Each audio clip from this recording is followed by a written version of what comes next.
Hi, everybody. How's it going?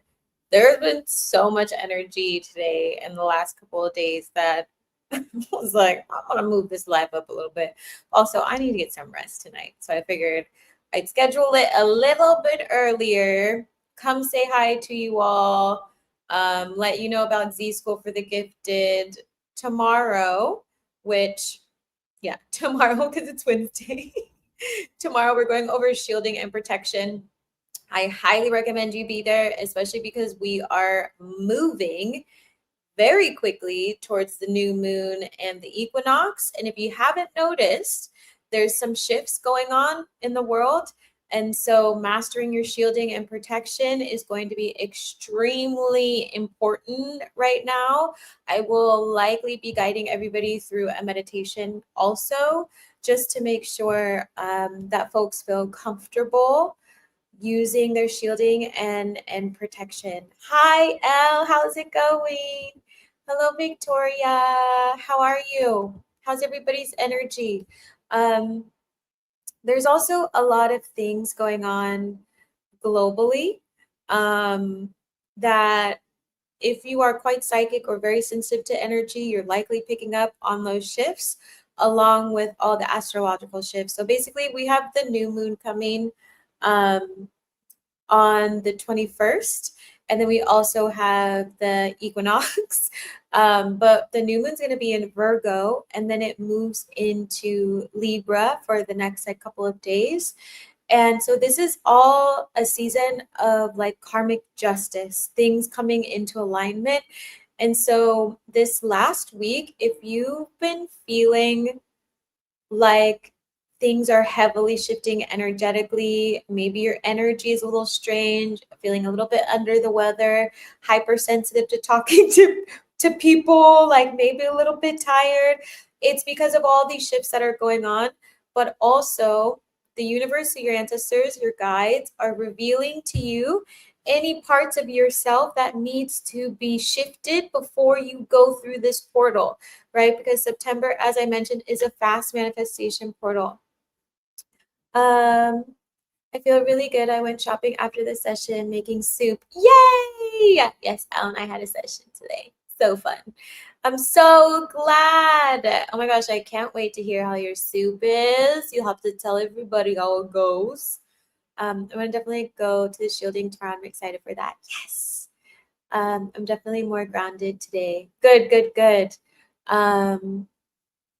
Grande, how are you two today? I'm fabulous. How's everybody doing? Folks who are tuning in, I see some more folks joining. Feel free to let me know how your energy is doing today, how your day is going. I'm doing really great. It's been a very busy day, a very busy day, and I'm exhausted. So I'm not going to be on too long tonight. But thank you so much for asking. I feel very aligned, but I definitely feel like myself, like the rest of the collective, clearing out some things in my energetic body, and I really need to get some rest. I've been working quite hard the last couple of weeks, and I need a little bit of a break. Yeah. I also had a question I keep forgetting to ask. If I channel light language and energy healing, is this chanting? Also, is there a specific name? No, it's just light language or energy healing. Chanting is more so like if you were to repeat something over and over again. It's almost like a meditative prayer in that sense, or like what are they? I don't think it's not Franciscan monks. They're the ones that do the chanting. Why am I blanking right now? I think I'm just tired. That would be more of a chant. So you're channeling light language and all that sort of stuff. Not necessarily a chant, no. Unless you begin to chant. I'm having congestion steps, but I'm really calm. I sent my BF healing energy. He said I could also, and that also got me in ground. I love that. I think I'm picking up on your energy because right before this call, I was like, why do I feel so fucking congested all of a sudden? I was like, I was fine 2 minutes ago. Sometimes that happens with a lot of my clients because I get really close to your energy. Yeah, rest is important for sure. Absolutely. Absolutely. Especially right now. And also, I am probably at some point going to do some sort of grief circle if people just need a safe space to come and talk, because there's a lot going on in the world as social justice wise, because that is something that I do. I'm not just a spiritual teacher, I am an activist. And I want to make sure that people are doing okay. And also, this energy is just bringing out a lot of weird things in other people. But as I've mentioned before, and other astrologers and people in spirituality, um, things in the world are going to get worse before they get better. And again, that's not like fear mongering, it's just the truth of how astrology works and what's happening right now in order to reveal the truth about society and people so that it can be changed. But sometimes, in order for something to change, the chaos has to happen. So that it can be pushed out, basically, extinction burst type of stuff, as I mentioned. So if anybody's having a hard time and things like that, definitely let me know. Kind of mantras are a little bit different too. Mantras are like a phrase. Like chanting is a type of um, like way of speaking. Mantra would be like the actual like phrase itself.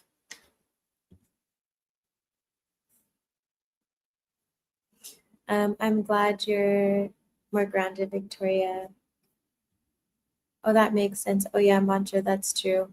Not necessarily a mantra either. Um, kind of, but not really. Because mantras are also repeated, but chanting is like more of the action. Mantra is more of like the actual phrase. What kind of um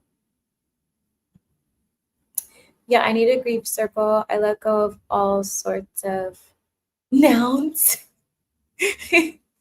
What did you let go of, Victoria? I am picky, and soup is my picky favorite. I love soups. I love all sorts of soups. Now's a good time to actually eat a lot of soups. It's very grounding. Um, for anybody who's like going through this portal, you might feel called to like lighten your food in general because you're ascending and doing cleanses and broths and fasting and that kind of stuff is going to be important. Just be mindful of your health and things like that. Oh wait, I didn't read the whole thing. Did I finish the sentence? Yes. Okay, I'm excited. Also, I was called to check out in the line with the cashier, not self checkout. So I was like, oh, okay. I love, yeah, just go with the flow of energy. Spirits like get a little human contact. Exactly. Oh my goodness, that's so funny. I was just thinking about this because I was telling one of my friends one of the days, because I've been really good since I've been here, obviously, trying to learn Spanish really fast, and it's also part of my culture. And I pick up languages really quickly, like really, really quickly. But one of the days I just was super tired, like super, super tired. And I went outside and I was like, Spirit, ancestors, can you please just be easy on me today? Like, be easy on me today with the Spanish. And then I was like, oh my gosh, I forgot about self checkout. And then I walked over to self checkout, and then my whole thing broke, like my screen broke. And then the person was helping someone else, and I was like, dang it. Dang it. And so then I was like, okay, I can handle it. I'll use my Spanish. I talked to them, like blah, blah, blah, like all this stuff. And then I was like, you want to give me a huge thank you for that. I was joking, but then I went into this other store and I needed to order something. And so I was speaking to them in Spanish, and she was so sweet. She was still speaking Spanish, but she was like speaking it slowly because she knew that I was learning Spanish. And I was like, all right, Spirit, I'll take it. Thank you. Hi, Nia, how are you? People, places, and things. I love that. That's not vague. I love it. How do you feel after letting it go? Thank you for saying that. Hit the like button. She's too nice to ask. I am very nice. Thank you for noticing. Thank you for being the energy to help me out. For help me out. I also just I forget. I like really forget. You know what? I recognize your bubble. I recognize your bubble, and I remember, what is your name? I remember you being very present during the music competition. I can feel that very strongly. Right? What is your name? um, yeah, I'm definitely called for lightning on my food. I bought the juices and tea. It's yummy. Yay, good. Yeah, drink it. It's gonna help you a lot. I feel chill. How are you all? Nia? It's great. I love that you feel chill, Nia. That's amazing. Are you coming to class tomorrow for shielding and protection? Yeah. Yeah, we were talking about you today. Heart chakra vibes and money green. Heck yes. I feel called to draw and connect with my deck, so I'm gonna do that at my pace. I love that. I'm glad you can make it in Oracle parts. I like that. I feel like a weight has been lifted. I am committed to not taking anything that no longer serves me into 2026, and I feel like a big girl. Yeah, Victoria, you're owning it. No, the energy right now is like, what are you gonna take? What are you gonna take for the rest of your life? Like, it's not even like like um what are you gonna learn like this month? Like, no, it's like what are you going to let go of for the rest of your entire life? Like, it's like an entire life kind of energy. Uh-oh, gonna have another Janet Jackson moment. um but not but and it's I'm glad that you're picking up on that and have been open to releasing. It's really important right now, especially I think last live, I guess we were on a waning crescent. We're definitely on a waning crescent. So if you feel like energy is like floating out of you, for anybody who's heavily attached to the moon like myself, it's gonna feel like someone has a syringe and it's like this, and you're probably gonna feel it all through beginning of next week. On and off. So just make sure that you're taking care of yourself. It's also a very heightened time for your gifts, which is why I want to do the shielding and protection with you all, because you're extremely spiritual and it's just a lot. It's a lot. It's a lot. And if you've made any intentions to expand on your gifts, you're going to feel it very soon.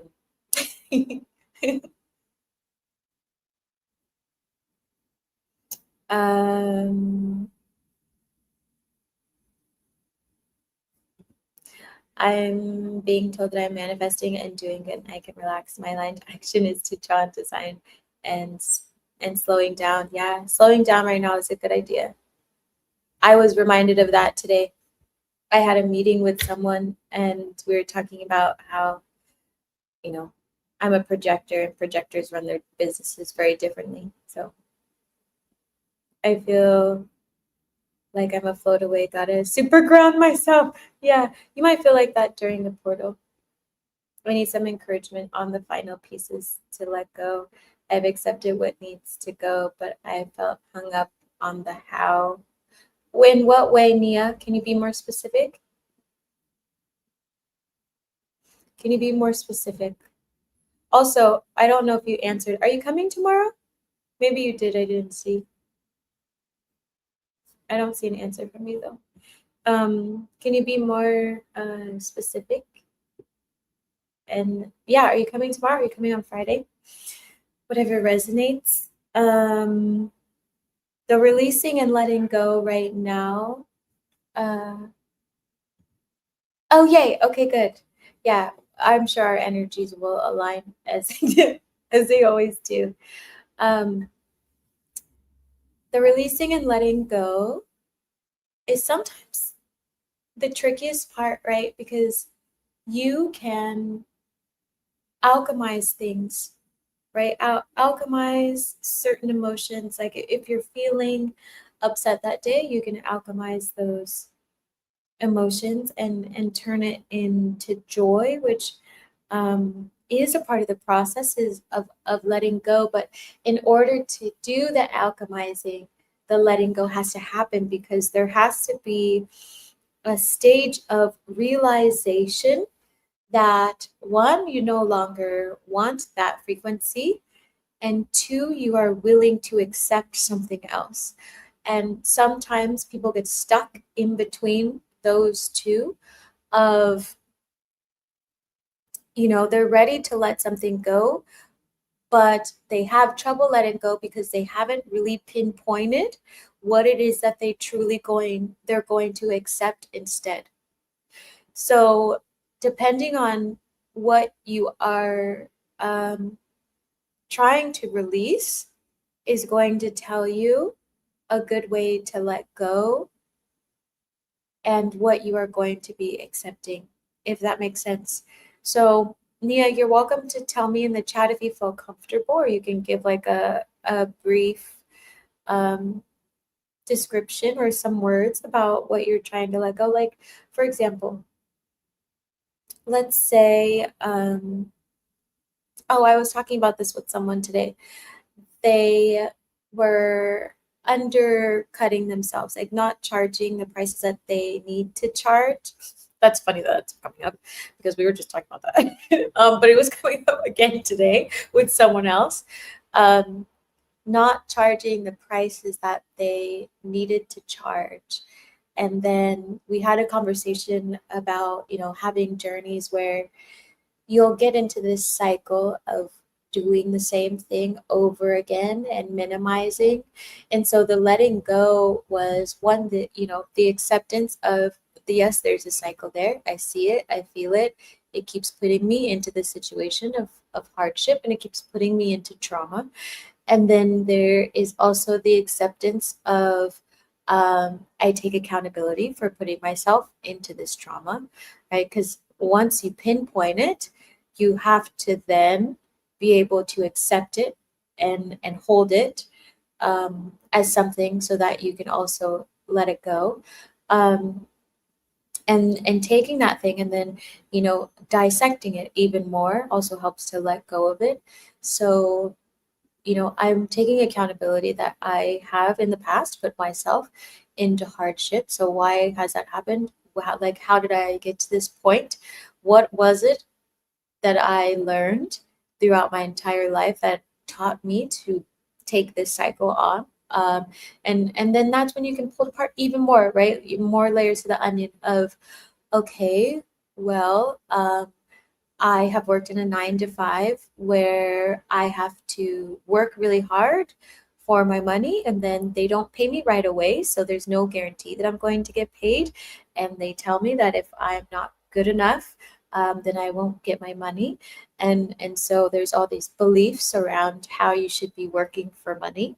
Um, and then let's say, you go, because in this case they're an entrepreneur. So let's say in this case they go to start something new, and so then they realize that they're like, okay, well, I keep putting myself into hardship because it feels new, but in actuality, the truth is, you should be getting paid. It's a long story, but I'm going to tell you anyways. You should be getting paid for who you are as a person, your worth, and then the products and things are on top of that, right? So it's not the same type of situation as the other situations, but the way of thinking and navigating it has been applied to the business and entrepreneurial life. And so it's like colonialism has seeped its way into your own life. And so then you're trying to process that. And so when you can come to almost like a point in the map where you're like, okay, I take responsibility, and I also am going to take responsibility for calling something else in. So in place of those emotions and way of living, I'm going to call in being uh, a CEO who owns their worth and charge whatever they need to charge, because I need to, I want to, I deserve to. And so sometimes letting go, as I was saying, that was a roundabout way, but I kind of just wanted to break it down, because sometimes it's a little bit harder to make it tangible. Sometimes the letting go is that end part as well, right? Because if you go through this train of trauma and you're trying to release it and alchemizing and pinpointing where trauma is coming from and your ways of thinking, you're like and before you even get into cognitive reframing and all that sort of information, you have to then decide what your new truth is, especially when it comes to dealing with trauma. Sometimes it's easier because your your brain has a harder time releasing a belief if it doesn't have something to replace it with, because it likes to categorize things.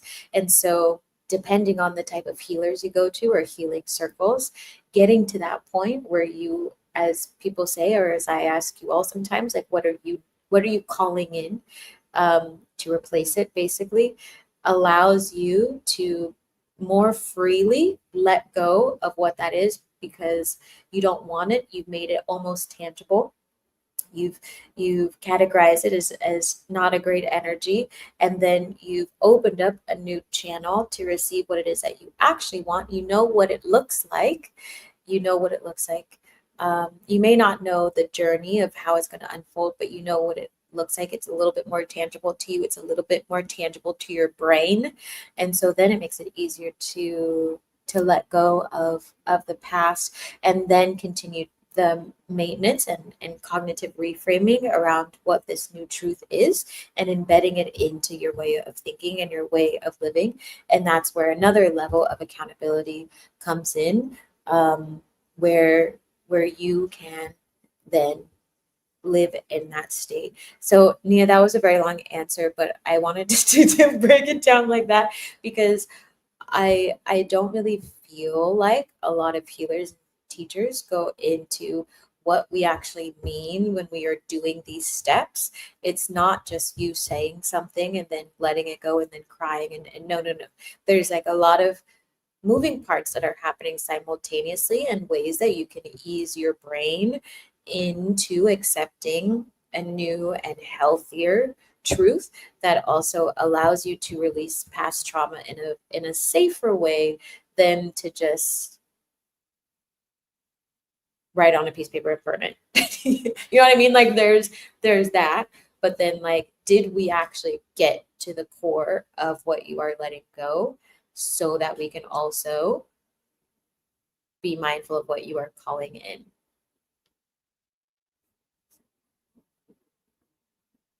Um,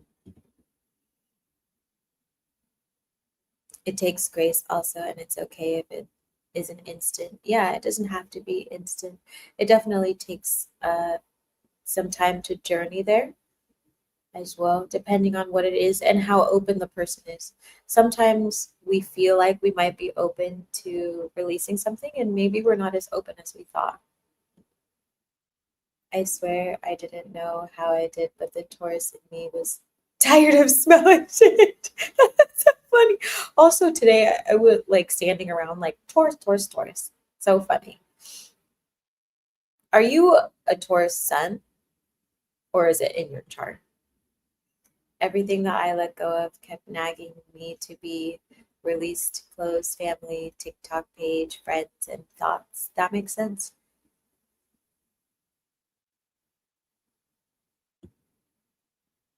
We are worthy of receiving. Absolutely. Absolutely. You mean you're more than worthy? Plug, plug. Everybody come join More Than Worthy because we can do this together. That part out. The live froze when I went to expand. I just got caught up though. I think I need to emphasize more the things I am saying yes to in saying letting go of certain relationships. Yeah. It's funny that it froze. There's been a lot of that weird, funky fucking energy. I had to throw in the F word because it felt fitting. But yeah, there's been a lot of interesting stuff going on, which is why I want everybody to shield and protect. Emphasize more the things I am saying yes to and saying, okay. I had to read that again because I think I missed a word. I missed a word, but that makes a lot of sense. Yeah. Did you listen to the Learning to Say No to Say Yes podcast episode that I sent you? May 15th, Taurus Sun. What? Cool. I love earth signs. Hi, Ancient Eyes. How are you? How is your energy? How's life? It's funky for real. I just laughed instead of getting frustrated.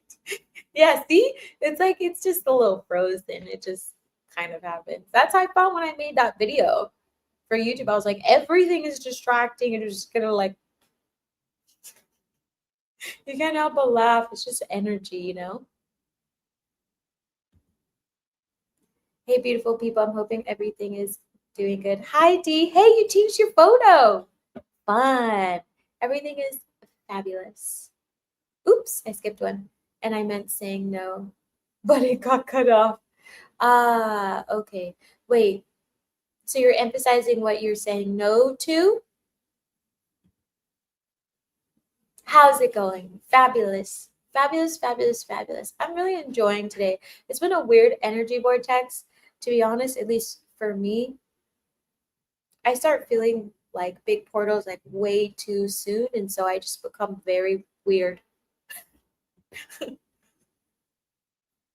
Oops, it's hopping around. Oh my goodness.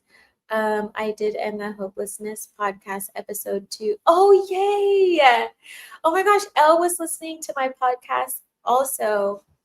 I might bring an episode or 2 back. I can't decide yet.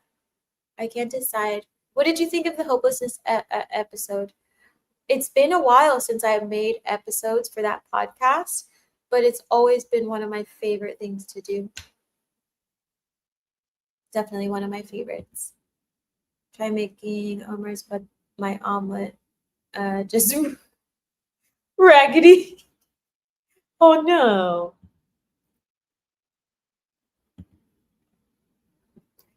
I've been integrating deep magical powers. It's nice to be me again. That's how I love that. Okay, whoa. We are totally in a vibe because I was standing in there. I said something as I was talking to a spirit, and then I like looked back in the mirror. This is what I do sometimes when I'm talking to spirits. This is why I spend most of my time alone. But I was like, it feels good to be back. I totally get what you're saying. It feels good to be back. That's how I felt. And also, there were some people who were like coming in and out of the space a little bit. And my energy just like, I don't know, it was so nice. Just like so intuitive and ancestral and great. And then I could just hear all the voices. You know, for some people, they like don't hear voices, but I'm just like, oh, there you are. I'm like, let me get my cascarilla, just, you know, and let me get my feathers, and let me get this, and let me, you know, do all the things. And I'm just like, all in a day's work. I didn't realize you had pink in your pink. Saying yes to the new. Yay! By saying no to the old and letting go. Yay! Yes, learning to say no to say yes. Learning to say no to say yes. You've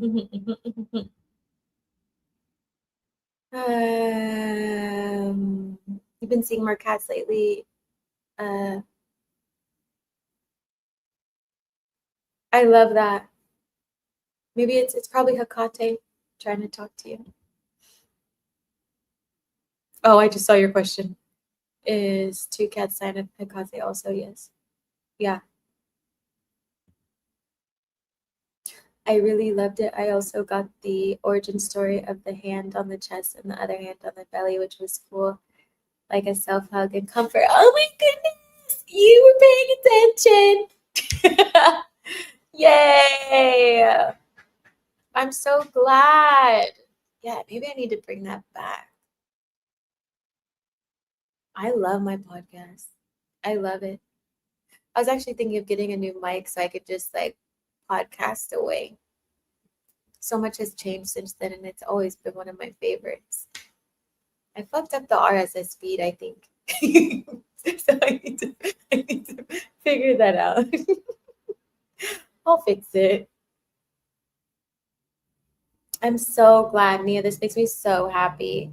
If anybody ever wants to go listen to the podcast, it's on Spotify and it's also Spotify over 5 stars. And it's also on YouTube under the podcast section. I love Hecate and Lilith energy. Me too. Me too, a lot. Hecate is really great to learn from for natural gifts. And Lilith is also amazing. Hi, is it Jerry? Is it Jerry McWeenie? How do you say your name? Or Gary? I think I need to go into like a trance / meditate for maybe a few minutes or 10 to start to see what messages want to come through, but I'm not used to doing that. I feel called to do something like that. Yeah, just try. How long are you all meditating now? You know, y'all are supposed to be working on your meditation times. Just reminding everybody.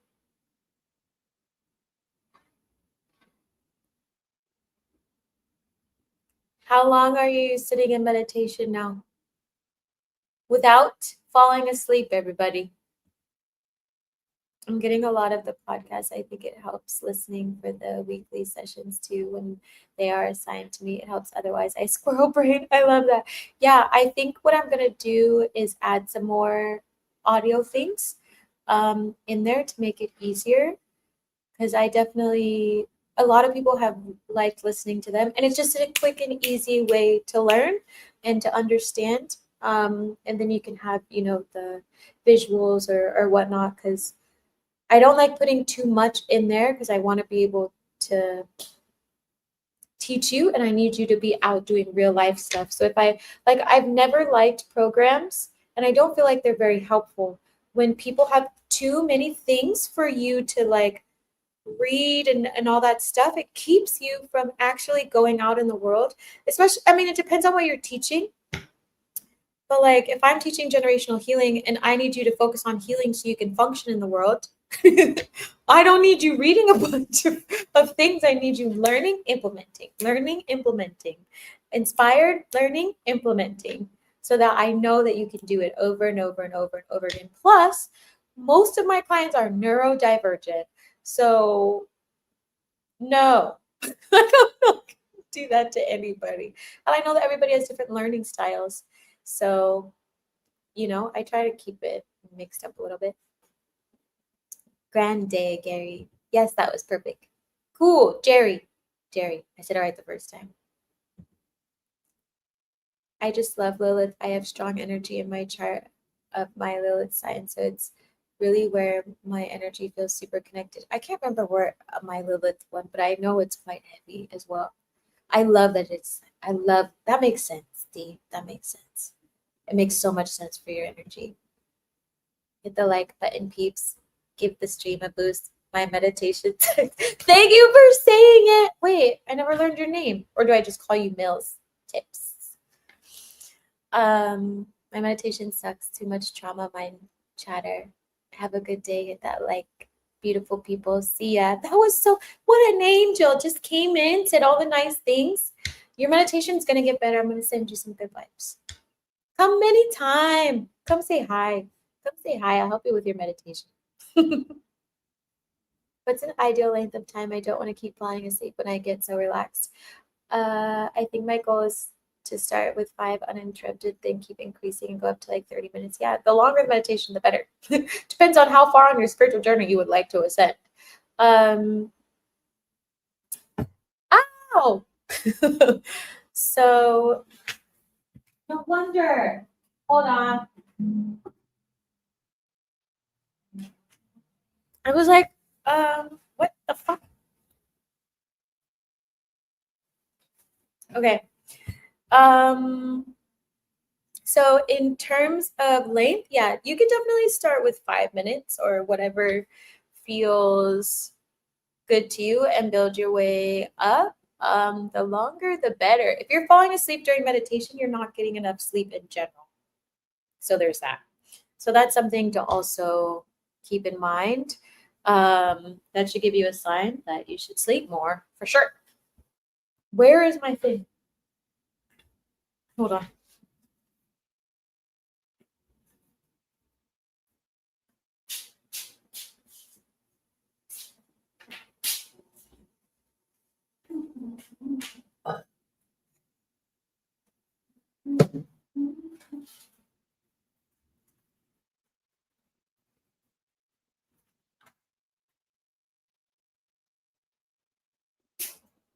I think my lighter's running off.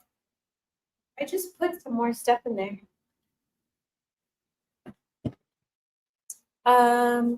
Yeah, work your way up. An easy way to work your way up in meditation is to allow yourself to be in silence more throughout the day, like no sounds,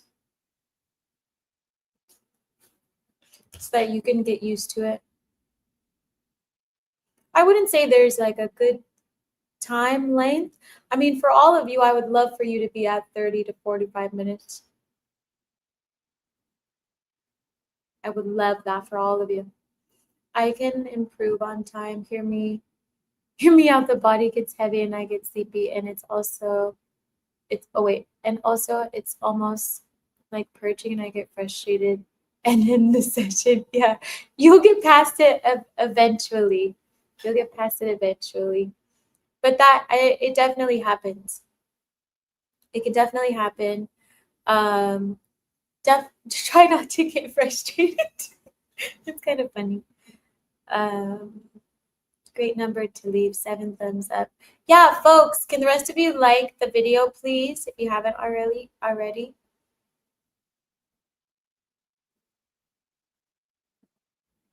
It's 12:35 in Ireland. Ooh. Where in Ireland are you? That's late. Oh, PM. Just kidding. I thought it was AM. I was like, you should maybe go to bed. Or if you're tired, you should take a nap.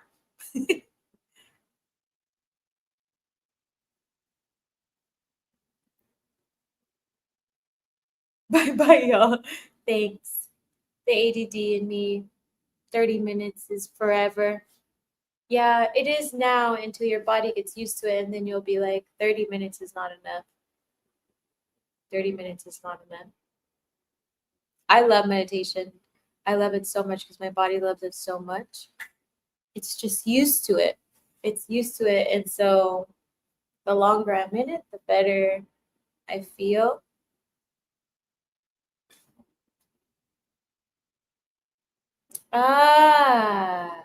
Did we talk about this before? Hyper focus on my meditation, then I can get it done. Yeah. We're gonna say you can say some affirmations. I easily meditate without distractions. Are we meditating if we're in silence but the thoughts are super active? You can be in a meditative state whilst you are in silence and have a busy mind. Just, yeah, absolutely. You could also stay in meditation until your thoughts begin to clear. Stay there until you could get quiet. Because sometimes people want to leave when the mind is busy.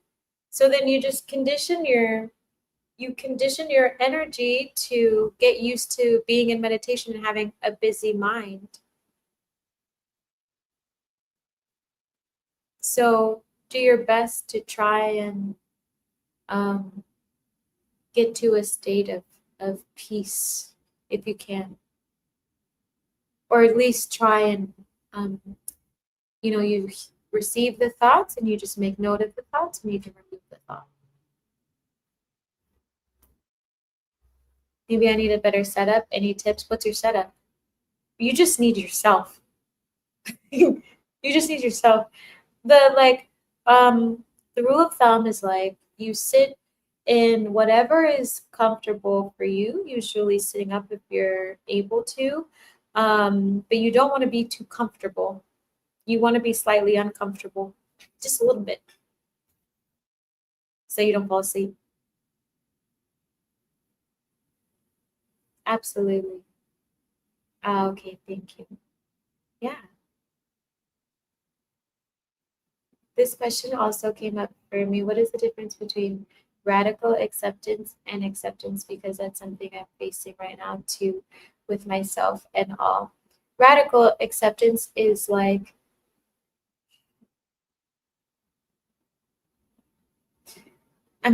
I love like metaphors. I'm trying to get a good metaphor. Um, Radically accepting yourself is like allowing yourself to be accepted regardless of the circumstances. Acceptance can be like, I've come to terms with this situation and I've accepted the reality for what it is. Radical acceptance is not only do I do that, but I also still love myself unconditionally. Radical acceptance, forgiving every part of you, no matter what you have done, no matter where you are headed. Um, Releasing any views of failure. So it's like going, like when you think of radical, it's more like it's expansive. It's expansive with your acceptance, right? Because you can be like, I could come to acceptance with a lot of things in my life, but like radical acceptance is like, I'm gonna radically accept my entire life and just accept myself going forward for the decisions that I have yet to make. Also, and know that I am deserving of it. And um, while I may not always know what is going to happen or who I'm going to be, I love myself regardless. I love myself regardless, even if it means I hit a perceived or hard time, you know? Yes, I was just asking self if failure truly exists. Yeah, I feel like the idea of failure exists, but technically failure does not exist. The idea does, you know?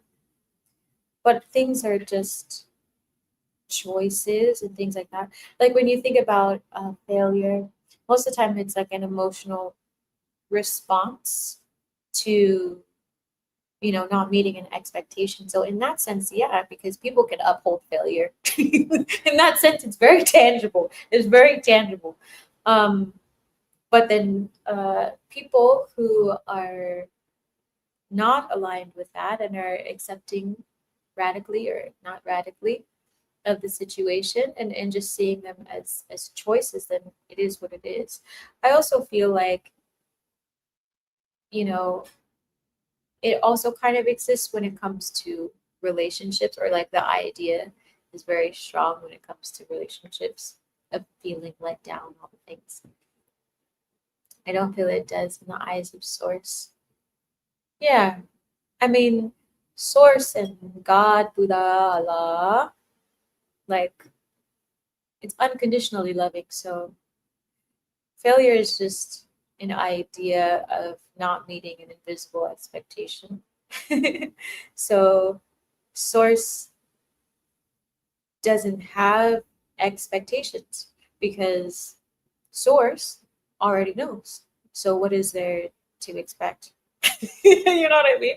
So it's kind of like it's Logically, it doesn't make sense. That makes sense. It aligns. I accept that I am Elbear, the fairy guide. Yes, Elbear, who manifested in Elbear. So fun. Exactly. Love yourself radically, you know? Love people radically, even when they fuck up.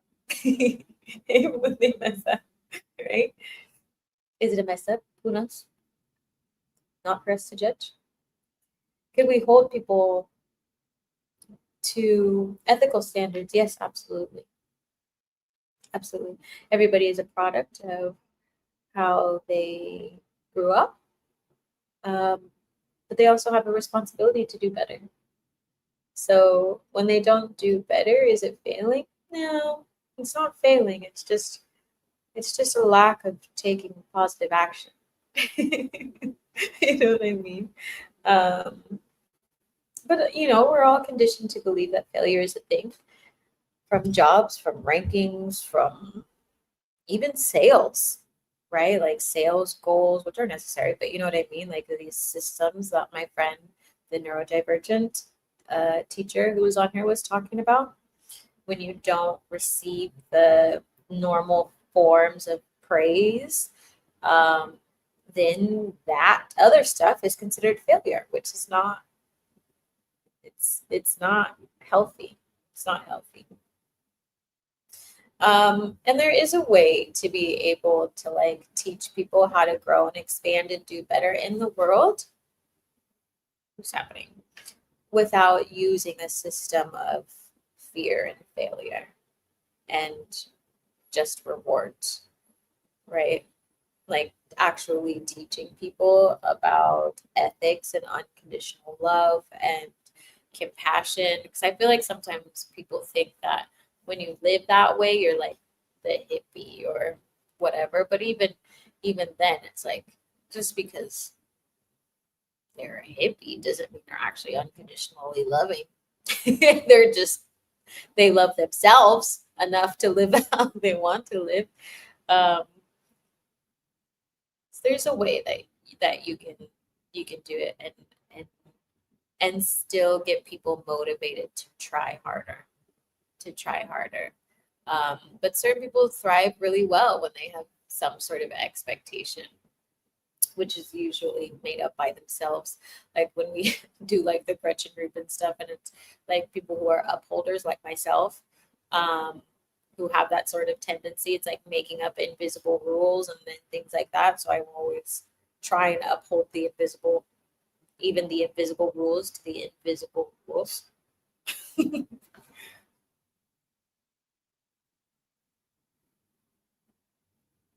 There was a bit of a hippie who said they love everyone except those who don't believe in what they do or something. Yeah, it's ridiculous. There was someone here actually who was so they're a healer and they make tinctures and all this stuff.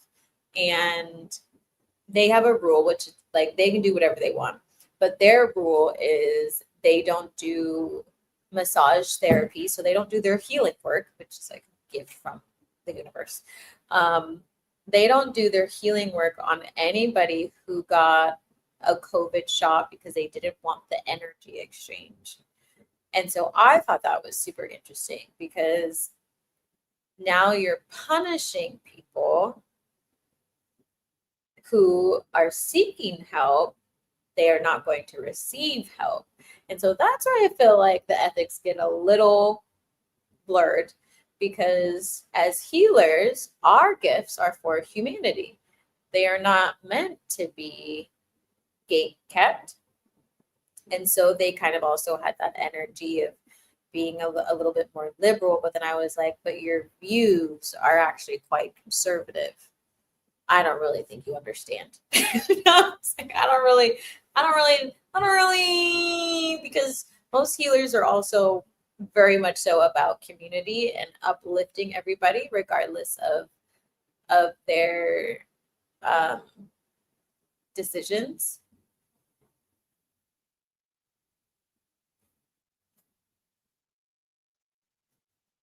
Hi. What is your opinion on the low birth rate? I personally believe it's a good thing from what I have been exposed to. This current physical realm isn't real. Um, Birth rate, as in like literally people giving birth, right? I want to make sure that I'm answering your question because I was thinking of that, or like people actually being able to give birth in hospitals and not making it.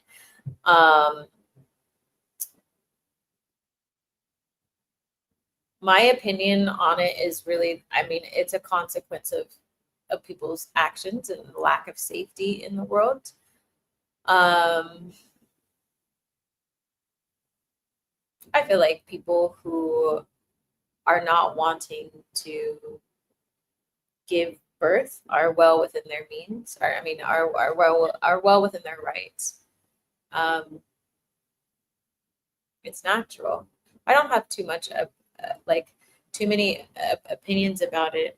The world in and of itself right now is unsafe. It's unsafe, and I don't think many people are willing to say that, because I still feel like you can be a healer and manifest, um, and that sort of stuff. But the world, unless you are someplace that is not being um, heavily, I'm trying to find the best word, heavily changed by the political realm, um, it's a dangerous place for many people. And so to desire to bring a child, or anybody, or like a desire to be married or have a child in that sort of environment, when most people, the general world, a lot of people do not have jobs. Many people do not have jobs. A lot of people do not have income. A lot of people do not have a safe place to sleep. A lot of people do not feel socially safe. They're overstimulated by social media. Um, so to even have the thought of having a child is like, it's the last thing on their mind. And to be honest, sometimes it feels responsible. It feels responsible, um, depending on the circumstance, because while it is, yes, nice to want to have a child, it's like many generations didn't even think about the consequences of having as many children as they did, given the social climate and what it would do to that child, especially if they didn't have the income to be able to do it. But like everybody has the freedom to be able to create the family that they are wanting. But I feel like people today are just a little bit more conscious of that because they are feeling so much pain. And so to birth another being into the world, um, is hard. It's like you have to be. I'm having deja vu. You have to be extremely thoughtful, very thoughtful. Um, there was once a culture that I still feel like is kind of there, but it shifted a lot of, you know, people measuring their success based on being married and having children and all that sort of stuff. And I feel like people are just letting that view go because it's not success. It's actually extremely stressful. And it's like, depending on what system you're in and what country you're in, it's not, it's not helpful. It's not safe. Let me catch up. Oh well, can't that energy be removed from the body? Oh, I don't think I've heard of anyone being turned away from the healing community. Yeah, well, yeah, I also feel like their cultural background played into that, but it was like, but the person was like, you can still buy things from them, and I was like, no, because I don't even want to. I don't like. I'll keep them as a contact in case someone else really feels aligned to it, but like I didn't feel comfortable buying from them because I was like, I don't want to give anybody money who's gatekeeping healing and resources from the community. Like, no. They probably feel like they are beyond help because of the shot. I've seen many people avoid them because of the theories. Yeah, a lot of people have had theories. I also think it's extremely ignorant sometimes to believe that everybody in the entire world had the same access in the same situation. Just like myself. in order for me to work, I had to take the shot. It was either no home or shot. No home or shot. And then when I didn't get the shot, I ended up in the hospital, almost died twice. And then I had like medicine from the CDC anyways, because my immune system was so low that I couldn't even maintain it because of all the trauma that I was going through. So like there's many things that can happen with like people were entitled to do whatever they want to do. And like the person I was talking to was also like, you know, I just don't want to be hated for making that decision. I was like, I don't think people hate, like, I don't care if you didn't get the shot. I don't fucking care. Like, because it's not about like, I feel like the people who care the most are the people who care the most about themselves. That's my opinion. Like the ones who are the loudest about, let me go back a step because I love stories. So when I was on a lovely date with someone, which I felt very divine, he decided to, like he was a middle-aged white male, and he decided to tell me that, you know, and he kind of crouched, which I'm like, here we go. So he decided to tell me after he found out I was an activist, he decided to tell me that, you know, with all of COVID, he had actually become very conservative and like didn't want to do the shots and all that kind of stuff. And I was like, okay, cool. Like I was like, thank you for sharing that. But he didn't have like a point to get to about it. And so I was like, there were a lot of people in that situation. There were also a lot of people who were dying, and there were a lot of people who needed to go help people who couldn't also help those people unless they had the shot. There were a lot of people who couldn't go through their normal life without being cuckolded into that. And so, you know, we had this long conversation about it and all this stuff, but I'm like, I do personally feel like the people who didn't get the shot are of a certain pay bracket and part of a certain group, especially in the US, and they have now become progressively louder about it. And what I had told him after many conversations and things like that, I was like, look, I don't give a shit if you're a conservative. I don't even give a shit if you're a liberal. I was like, I give a shit if you're going to help me help people. I was like, I'm neither. Anything that gets in the way of having conversations about how I'm going to go help the people with fentanyl issues, like you telling me about how you don't believe in COVID shots, like unless there's a point to that, like you want to ask me something like, did I take one? Is it going to make or break everything? Like say that. But if you're not doing anything about it, if you're not educating people about it, if you're not like, if you're just talking to talk about it, it's a waste of space, in my opinion, because I do feel like because of all these studies coming out, there's people who are just being loud about being right instead of being loud about being helpful. Like, why is it helpful that you are sharing that information? Or are you just sharing to show your butt cheeks? You know what I mean? Like, I don't, as a healer and an activist, you have to look at the whole picture.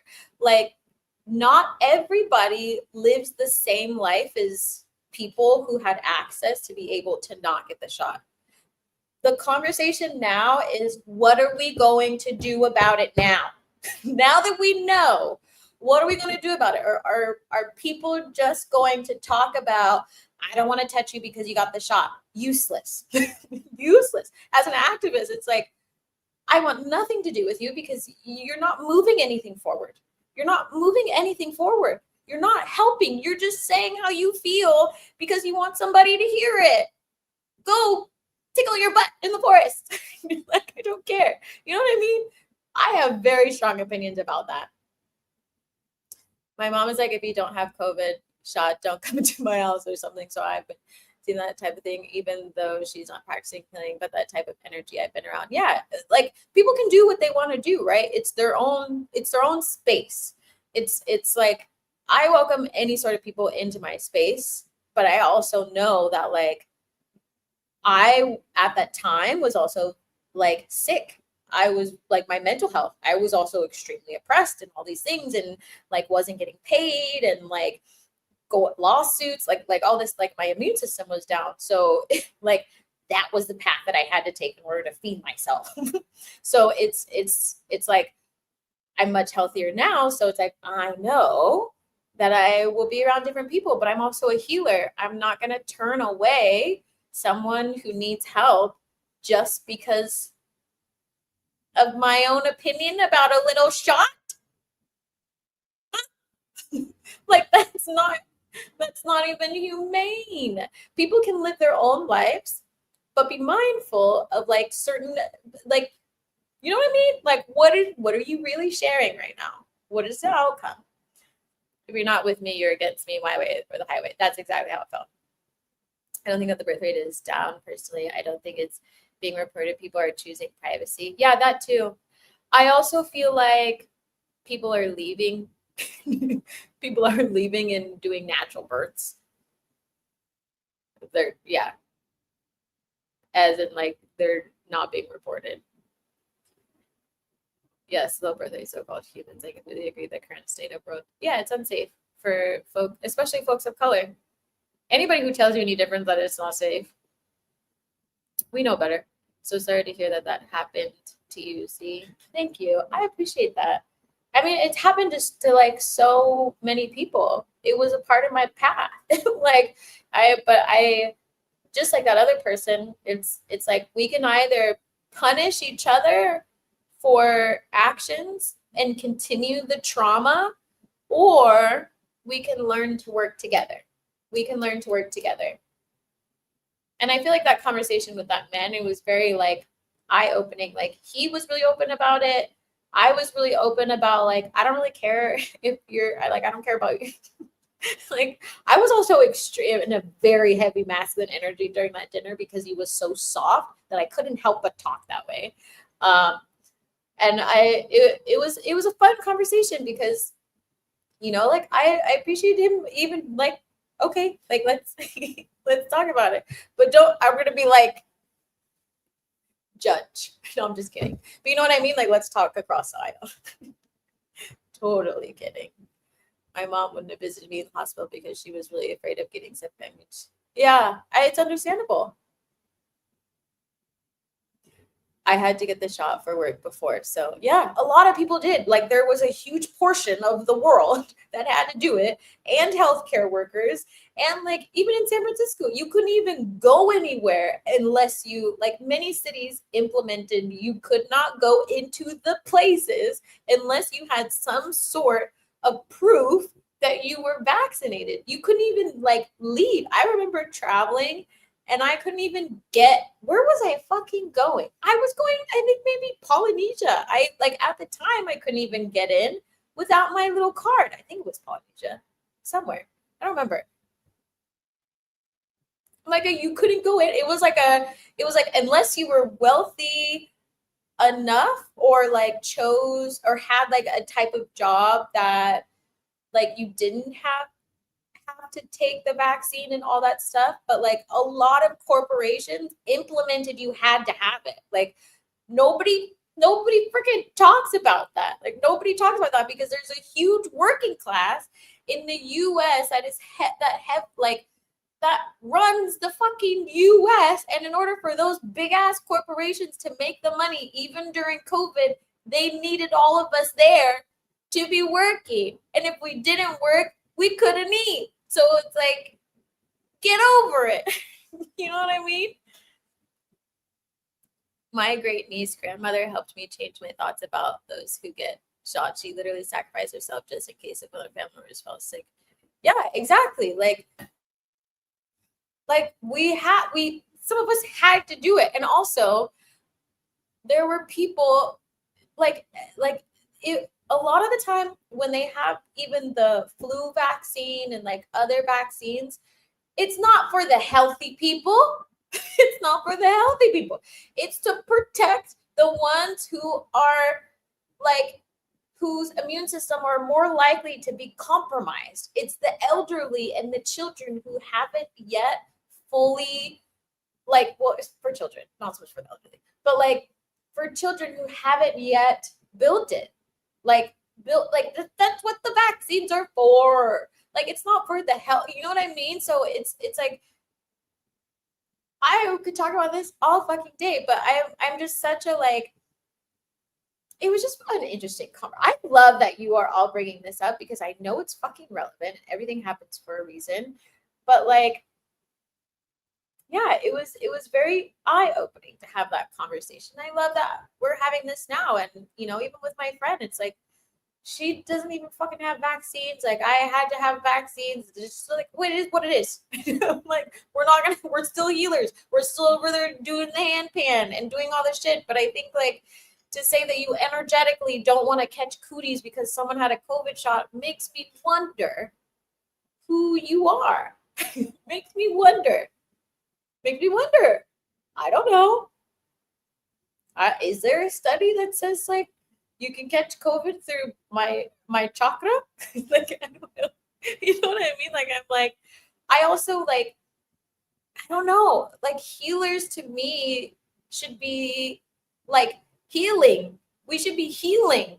That's our purpose. Like, if you believe in being a purpose-driven person in this world and a healer, our job is to help people. Literally help people. Bridge conversations. It's like not be an outlet for people's deepest conservative confessions. Like, obviously it doesn't matter. That's also healing. By the end of that date, it was the funniest shit ever. It was the funniest thing ever because at the end, I was like, he was like, you want to go get ice cream? Like, no. I was tired and he was also tired and he was like, that was a really confronting date.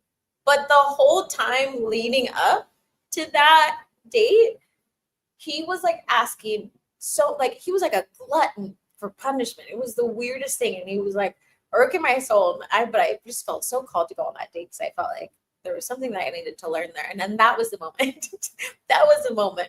We talked about politics. We talked about COVID shots. We talked about, I don't know, he did something fancy with Bitcoins. I don't remember. He was like Wall Street Journal interviews him and like he does something important. I honestly don't remember. But like sometimes you just got to go on your path and talk about COVID shots. You know what I mean? Yeah, a lot of people weren't being led into the hospital. When I was hospitalized, no one could see me either. Not tickle the butt. I'm just saying. Like, if you're gonna share, my top is like literally falling down. If you're gonna share, what are you sharing for? What are you sharing for? Are you sharing to inspire? Like, people don't think about, one, their visibility, and two, why they are sharing something. Why are you talking? Like, you know, like so many people just want to like share shit and be like, see, I told you. It's like, do you feel validated? Do you feel better now? Did you tickle your butt enough?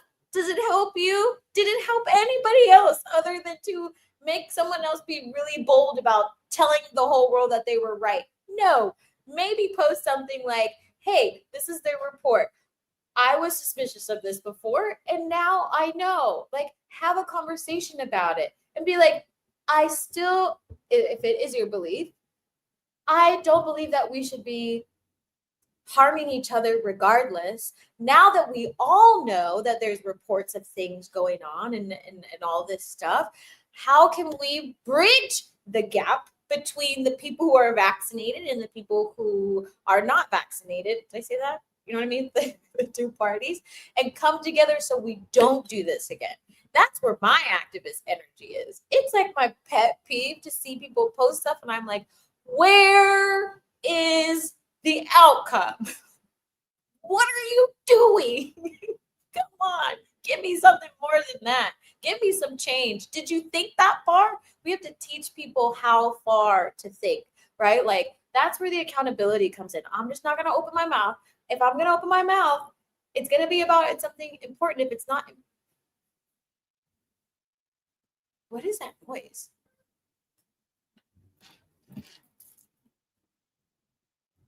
Hold on. Hold on. Someone's knocking.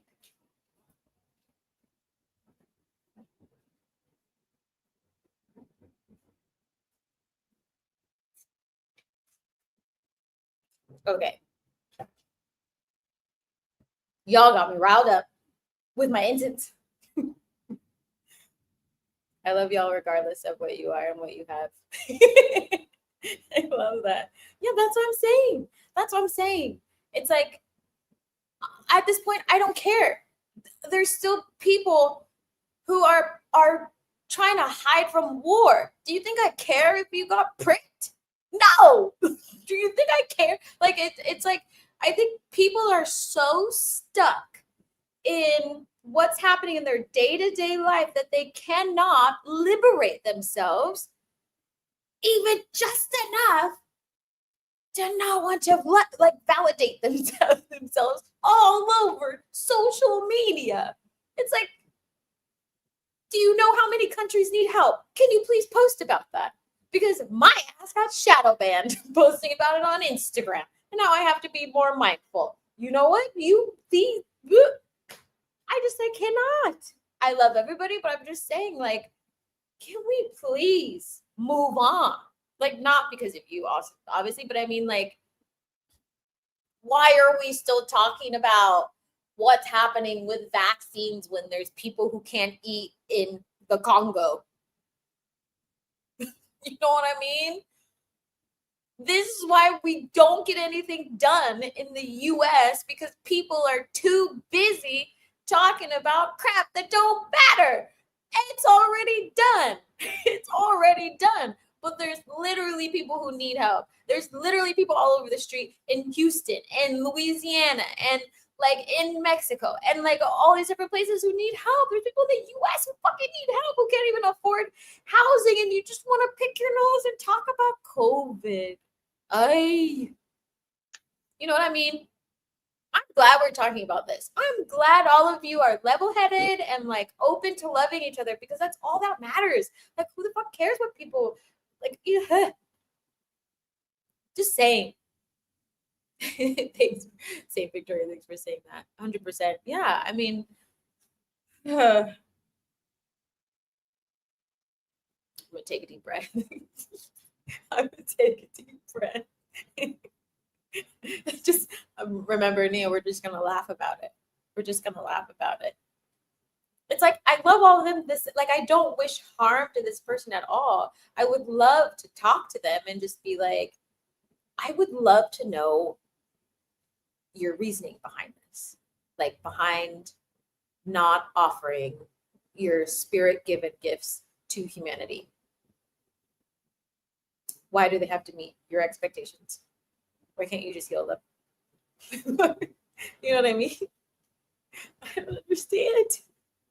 I don't understand. I'm going to be thinking about this all night. Like this. Why? No, I'm just kidding. I'll probably be in my dream doing that. Yep, laugh it out. Exactly. But it's just like, you know, just as an activist, like, this is why we can't get our shit together in the US, because like people are just not understanding that, like, there's people who are getting ripped from their families. Like, why are we writing about that? Why are we writing about it? Why are we still posting about it? Ain't nobody gonna do anything. People are still gonna take. Do you know how many reports have also come out about flu shots and all these other things, and syphilis and like all this stuff? We know shit ain't perfect. That's why you gotta sign a lot of waivers. Why do you think people die from junk food? It's like, you know what I mean? It's like, what now? you know what I mean? It's like, what's everybody's excuse? Did nobody have enough discernment to actually think that, like, of course, this may not go great. This may not go great. There's not enough research, but there were literally hundreds of thousands of people dying by the droves. And so that was an option that someone came up with that was then beginning to save lives. So then what? Because you have to stop the spread somehow. There's always a give and a take. You're not going to get it right on the first one. If we were all driving around in Model Ts, goodness gracious. You know what I mean? Like, come on. It was just another thing to keep us separated. Exactly. And people are still like separating people by making a point to like say how right they are about something. You're not helping. If you're saying like, hey, I saw this, great, then say that. But why are you saying you're right? Nobody cares. Nobody cares except the people who also like to be, except the people who also like to be right. Talk to the people who need you, you know? Yeah, I'd like to hear what they say about that too. It's like, to me, like, as not just an activist, as a person in this world, but also someone who believes in the journey of humanity and like not hanging on to people's choices like that. Like, it's easy for someone to make a decision and in hindsight feel very proud about it, right? Like, but what if you were in a different situation? If you were someone who had to be in the hospital saving lives, would you make the same decision? If you didn't have the means to not take the shot or the accessibility to be able to do that and all those things, would you make the same decision? Right? It's kind of like, well, it's easy to say hurrah, hurrah, because you went down your path. Like, of course, you know it works out because you fucking went down it. You know, I don't understand. But like, we have to, as a society, understand that sometimes when we collectively and even with the government make decisions, it's not always going to pan out right. We had a massive like spread of a disease. There weren't that many options. There's a million conspiracy theories about it as well, and all these fucking things. But it's like, are we gonna live in the past forever?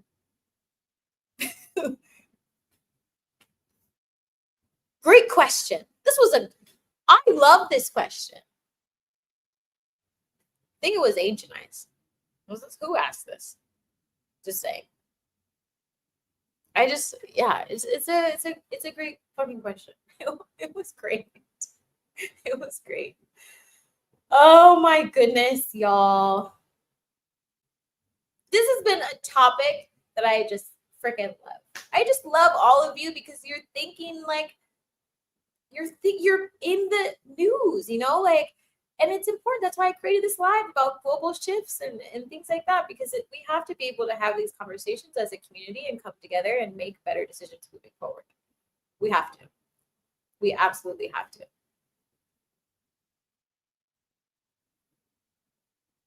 I don't know what else to say, to be honest. That was great. Good job, everybody. I wish you were all here. I wish I could talk to you. Hi, cheers. Cheers for everybody being honest. Cheers for everybody being honest.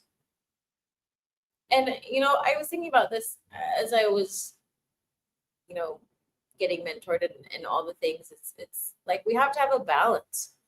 We have to have a balance of staying in tune with the political realm, obviously, because it's our life. Like, it's, if you're not paying attention to certain news things, like, it's not safe.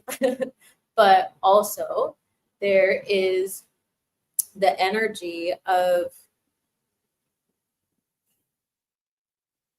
when our energy sinks too much, we can't manifest what we need to manifest. We can't manifest what we need to manifest. And so making sure that you have some sort of outlet, which for anybody who missed it earlier, I was saying that I'm probably going to do some sort of community grief circle. I usually do that when things start to get quite intense, so that people can come together and just express whatever they need to express without any judgment. So I am going to be hosting that. So you can stay tuned. I will be sharing that, and also movie night. And again, tomorrow is shielding and protecting. And I appreciate you all listening. I'm answering as many questions. What other questions do you have? What other questions do you have? I love hearing all of your opinions and things like that. It's important. Like, there's no judgment here. There's no judgment here. Honestly, there's no judgment here. We're all from different walks of life, and like, we have to honor that. And you know, if my path was different with the COVID shot, no, I don't enjoy taking toxins. Like, I don't enjoy it. But am I the type of person to also get a vaccine if I know I'm going someplace to help a certain community, and me not having a vaccine is going to put their lives at risk? Yeah, absolutely. Absolutely. Because I'm a healer and I'm here to help also. So if that was a path that I had to take, would I take it? Yeah. Because helping them and saving them it's more important. I'll be fine. I'll be fine. You know what I mean? You know what I mean, fam? And not everybody has to be that way as a healer. You know, you do whatever feels good to you and what feels right to you. It's important.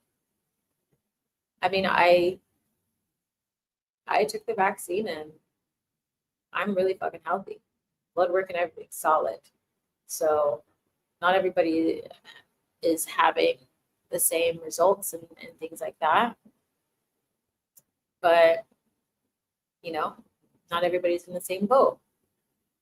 But I wouldn't change my path at all. I learned a lot through that. Navigated a lot, just like many of you, I'm sure. Lost family members too. Lost friends. My neighbors lost a lot of people. I lived down the street from the hospital. Like, it was like a very frightening thing to go through. We lost a lot of indigenous people as well, because there weren't enough doctors who spoke the language, and so they didn't understand what was going on. Like, they literally couldn't communicate with them, and so they were just being fucking wiped out. And so they had the option of getting the vaccine, unfortunately, but it was the only thing that was like keeping people alive then, you know? So I think we all shouldn't be be quick to judge, because we don't have all the pieces. We don't have everybody's stories. And the other thing, you know, he talked about, it was a very enlightening conversation. It didn't start well, actually. I mean, it was fine. It was fine. But the other thing, maybe I was a little triggered during that moment, because he was like wanting to start this business, and it was a wellness thing. And so he wanted to profit off of healers. But he had never been on a yoga mat or did anything like that. And his wellness was using a stem cell patch. And so I just, like, it's in those moments, like, sometimes it's hard not to say something. I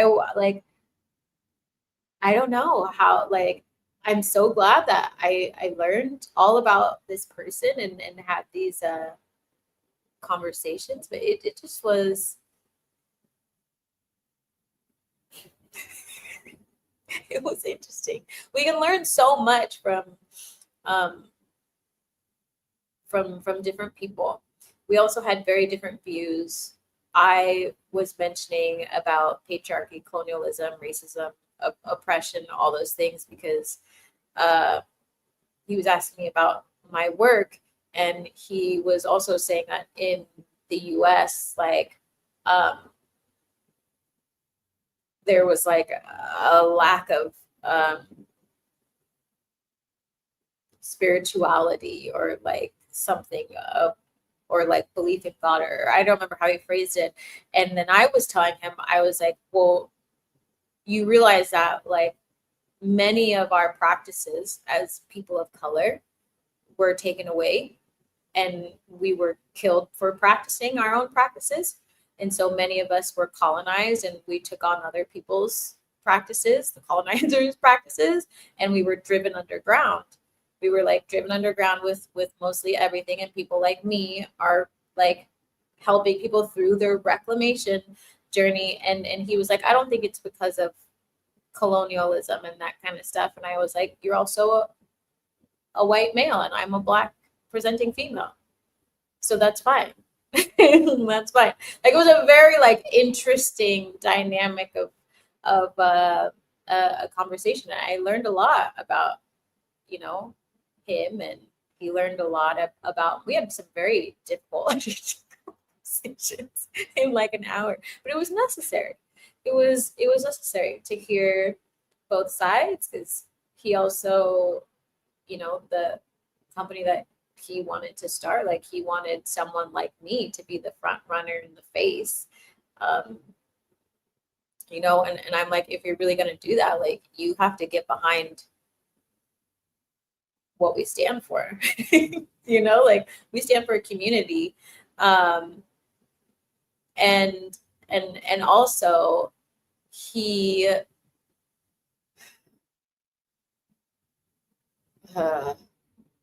he was also saying that he was modeling his business. That he said, no, he said in order to be as big, because I asked him, because I'm a business person, right? And I like dream big. I've been in business for a very like long time, in terms of not just my own business, but in business, with lots of big people.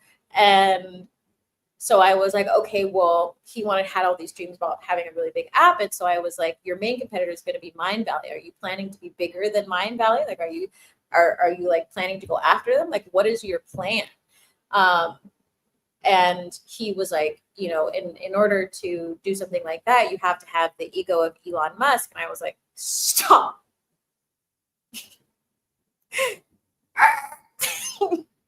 But I was like, please do explain, you know, like when you have those types of opportunities to pick someone's brain like that, especially with people who are extremely wealthy, like I knew in that moment, I was like, oh, this is going to get good, because I want to know what drives people to steal from healers, people of color, who put them in the front, but you are doing nothing in the back, you know? I was like, I want to know. I want to pick your brain. I want to know how it works. And so like he was like, I don't really agree that people should hate him for him having a lot of money. And I went into this whole thing about, and I was like, it's not that people hate him. They hate what he stands for and the action he takes and the amount of wealth that he has, because he talks sometimes about community, but does the opposite of that. He also aligned himself with so much anti-Blackness that why are you modeling your business after him? And like I had to like really paint it out, like really paint it out. And I'm like, it feels like you're feeling insecure about having money, and you don't actually want to be seen for having money, because maybe you don't make good choices about money, and maybe you're not really here for community. Like he's not really here for community. If that's the case, just come out of the gun just like that. Like come out of the just come out like that. I'm probably gonna get banned. Fuck. But like it's like just come out saying the truth that you don't actually believe in community. That you don't believe in community, you believe in profiting off of healers and running a platform, but you don't understand what ahimsa means in yoga and not doing harm. You don't understand what brown and black people stand for. Like, why we consistently make it through hardship because we turn towards each other. Like, that, just say that, you know? So it was a very interesting thing. Z, did you move yet? You said God asked you to. Yeah, I did. If that's correct, and you moved, have things improved following God's plan? Forgive me if I am wrong in saying it this way. Yeah, I've always followed God's plan. I don't always share what I'm doing because God asked me not to, but I have moved. I do. I live in Latin America. I live in Mexico. I love it so much. I don't know how long I will be here. I go on God's terms. So things have improved quite a bit. Actually, I'm happier, I'm balanced. I have the support that I need. Like, things are just so magical here, and I don't think I've ever felt closer to God in my entire life, to my ancestors, to my lineage. Like, and even today, like, even my New Orleans ancestors, like, this is why I love ancestors and I love this portal and like talk about possession and all these things, because I was out at the beach for no good reason. I knew it was going to storm, but my ancestors told me to go there. So then I went there, and then I met this man, very tall. I meet a lot of white men with blue eyes. My friend was like, what is happening? I was like, I have no idea. It's just something that happens. And then we have this whole conversation. The first thing out of his mouth is like, where are you from? New Orleans? And I was like, oh, here we go. You know, so it's like I get to experience like the magic here, the connection here is just so strong. And like receiving that tiny Bible. I really wanted a tiny Bible, and I got one straight to my door. Thank you for asking. You asked it perfectly fine. So yeah, I did move. Yes, I did move. God moved me. It happened very fast, and I loved it. But yeah, I don't know what's next. Some people ask me what's next, but I don't know. I just want to take a moment to say, Z, you have changed my life. Aw, I hope all the things you want come true. I bless you with the divine light and all your desires. Like, oh, I love you. That's so sweet. I'm going to screenshot that. You know, I love screenshots. Thank you so much in sharing that. I really appreciate it. I received the blessings. I just want all of you to know that you are loved and held, and like it's okay to have these thoughts and these conversations and not like feel guilty about it. Like, you should be talking about it. We're community. It's what community does. And we have to be able to see each other, even on the other side, you know. And I appreciated him holding space for my fiery ass, but like before we went on the date, it was like that. He was like, everybody says I'm an asshole, and I was like, are you an asshole? You know, like, are you? You can be honest. And he's like, I just feel like people judge me. And I'm like, so you're not really an asshole. You just, you know, like, it's like you should be able to have these open conversations with people, even if they get a little dicey. And he took the heat. He fucking took the heat with everything that I said. And I was like, you need to do better. You need to do better. You cannot create this. You can't create it. No. I appreciate this combo. Yay! Are you going to see the hugs carved tree with the open heart space? Where is it? I'm going to see many things. Where is it? Does it have a name? I'm going to see many things. My friend and I are planning some fun adventures. Yeah, definitely. Thanks for sharing everything. See, also, I am connecting with New Orleans ancestors. They wanted me to visit, so that's on my places to go. Also, I love New Orleans. I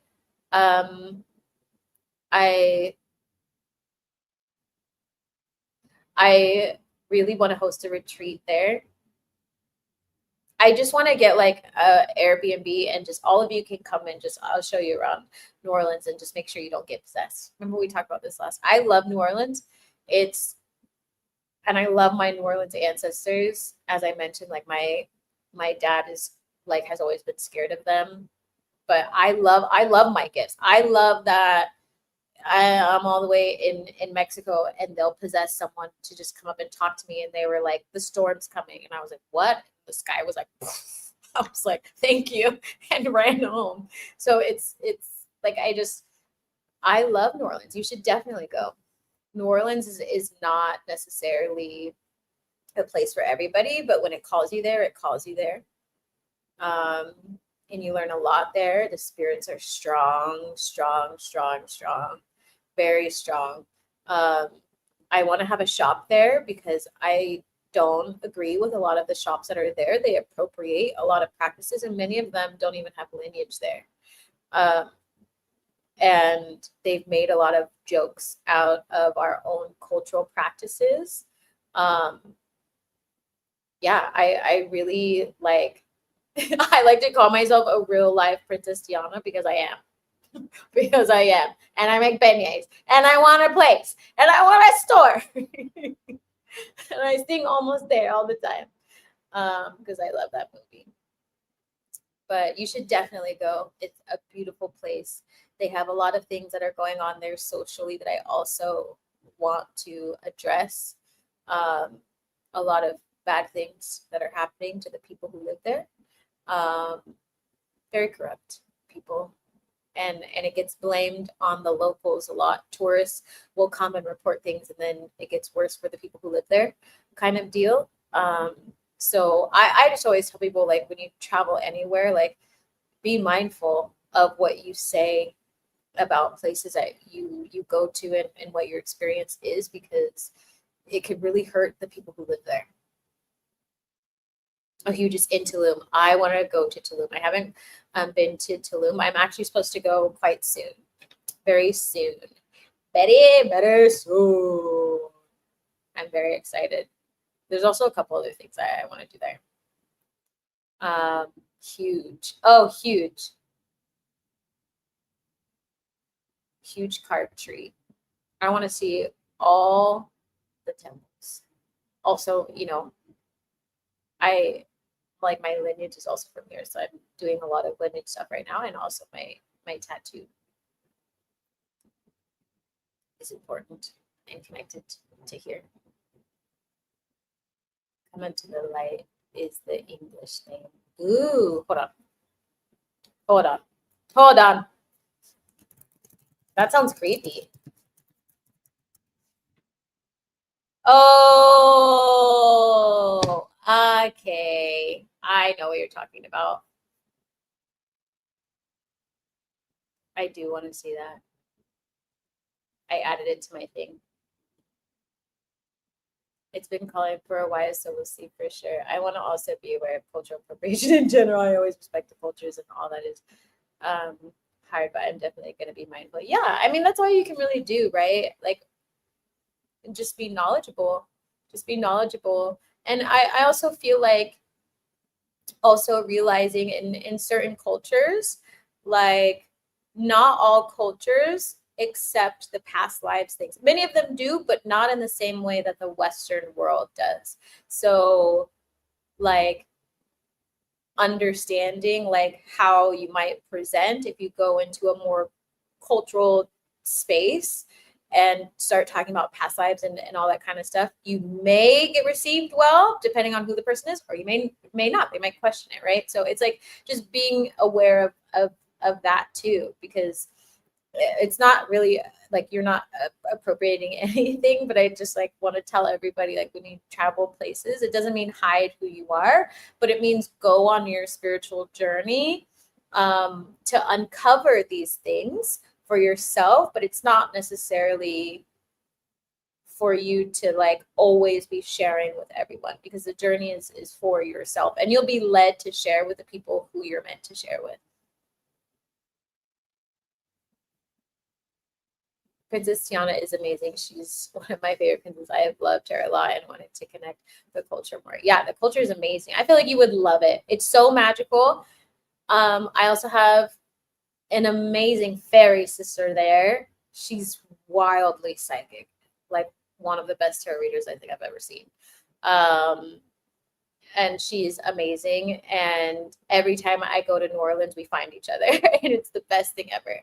She always calls me her fairy sis. So whenever you go, let me know, and I will send you her information. I will tell her you're coming because she's amazing.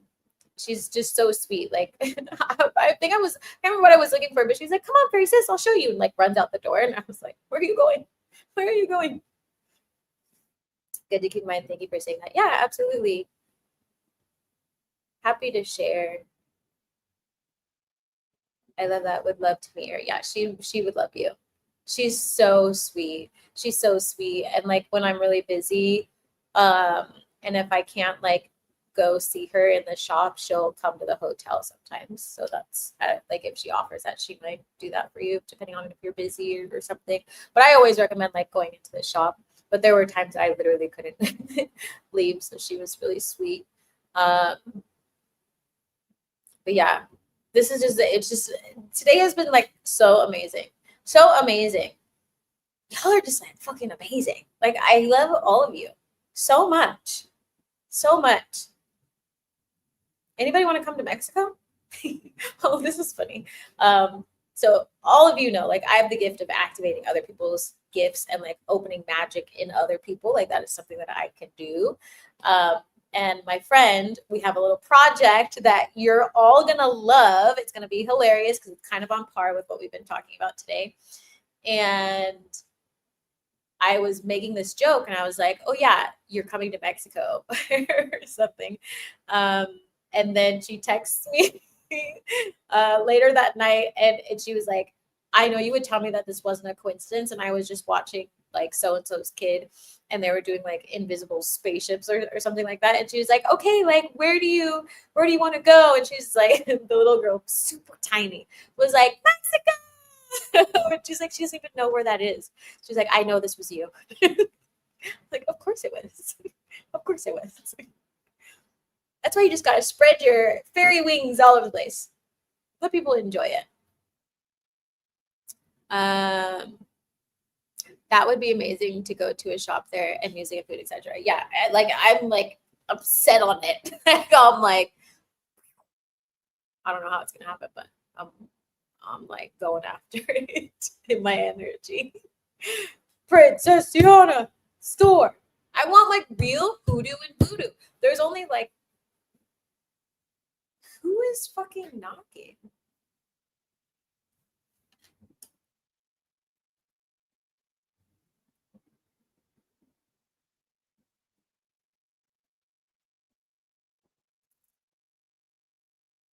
I don't have a message from anybody. But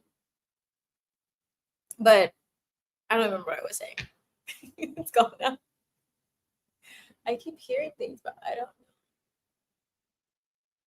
don't know if it's not my door. It has to be the gate. But I think someone's upstairs. I don't open the door when it's dark because that is the beginning of every bad movie. Not saying that would happen here, but like I know better.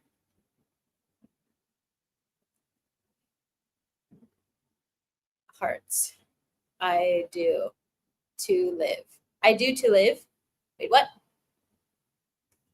I'd love to visit in Mexico. That would be neat. Yeah. Maybe I'll plan something.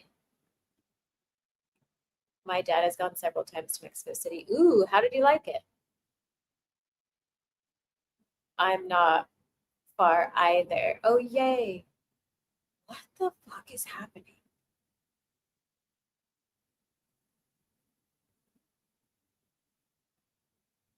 I don't know what's happening. It's me knocking on the door of your heart. Will you let me in? What? Is my heart my front gate? But like, hold on.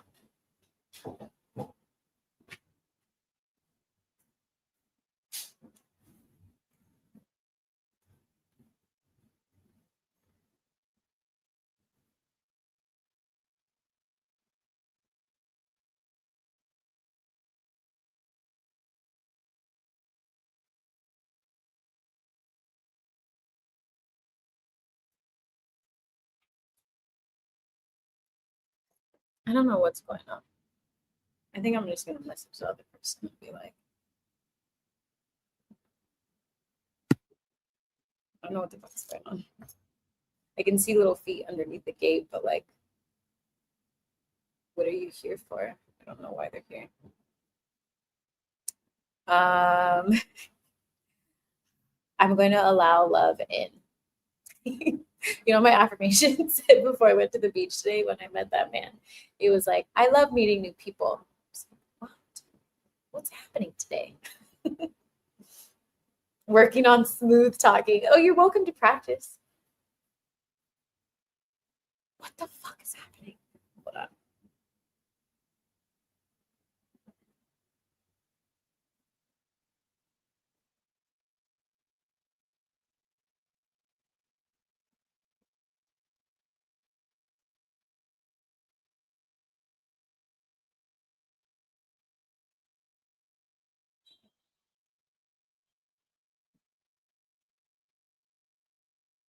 Someone's honking.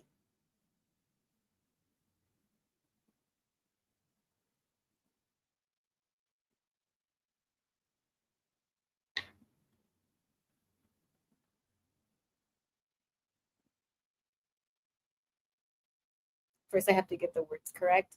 I would love to come to Mexico, but I wouldn't want to leave. I would want to move there. You should. He likes it, said it was crowded, the public transportation. Yeah, Mexico City is different. He likes the culture. His wife is Hispanic. Oh, also he knows Spanish now pretty well, I think. Ah, where's the wife from? I've been to Cabo for New Year's in Guatemala for my cousin's wedding. We stayed in the old chapel. I thought that's so cute. Do you speak any Spanish?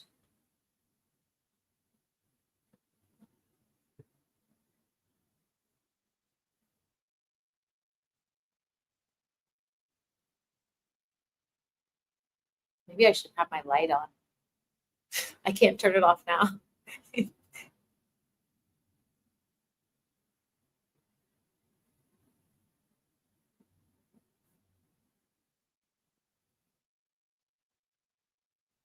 I think she's from Mexico City. Ah, cool. Muy poco. It's so funny. I wish I learned more Spanish growing up. I feel like I missed out a lot on different languages. I was busy being traumatized. I was too busy being traumatized. I messaged this person to see like if they're. I was like, hey, I'm on a call. Someone's banging on the gate. Do you have any deliveries coming? I'm gonna see what they say. Also, like this energy lately has been fucking weird. Like you know how sometimes you just get tested on your boundaries? That's been happening to me a lot. So I was like, well, I'm not opening that. I don't know who you is. I didn't order nothing. I'm safe in town. I'm on streaming platform. I've opened it before during the daytime. I have some neighbors who play soccer a lot, and they fucking keep the thing over the fence. They're like, oh, thank you. I'm like, why do I feel like you're just doing this to look inside the gate? Because like the gate's really high and the wall is super high, so you can't really see in. And so sometimes when I open it, people are like, hi.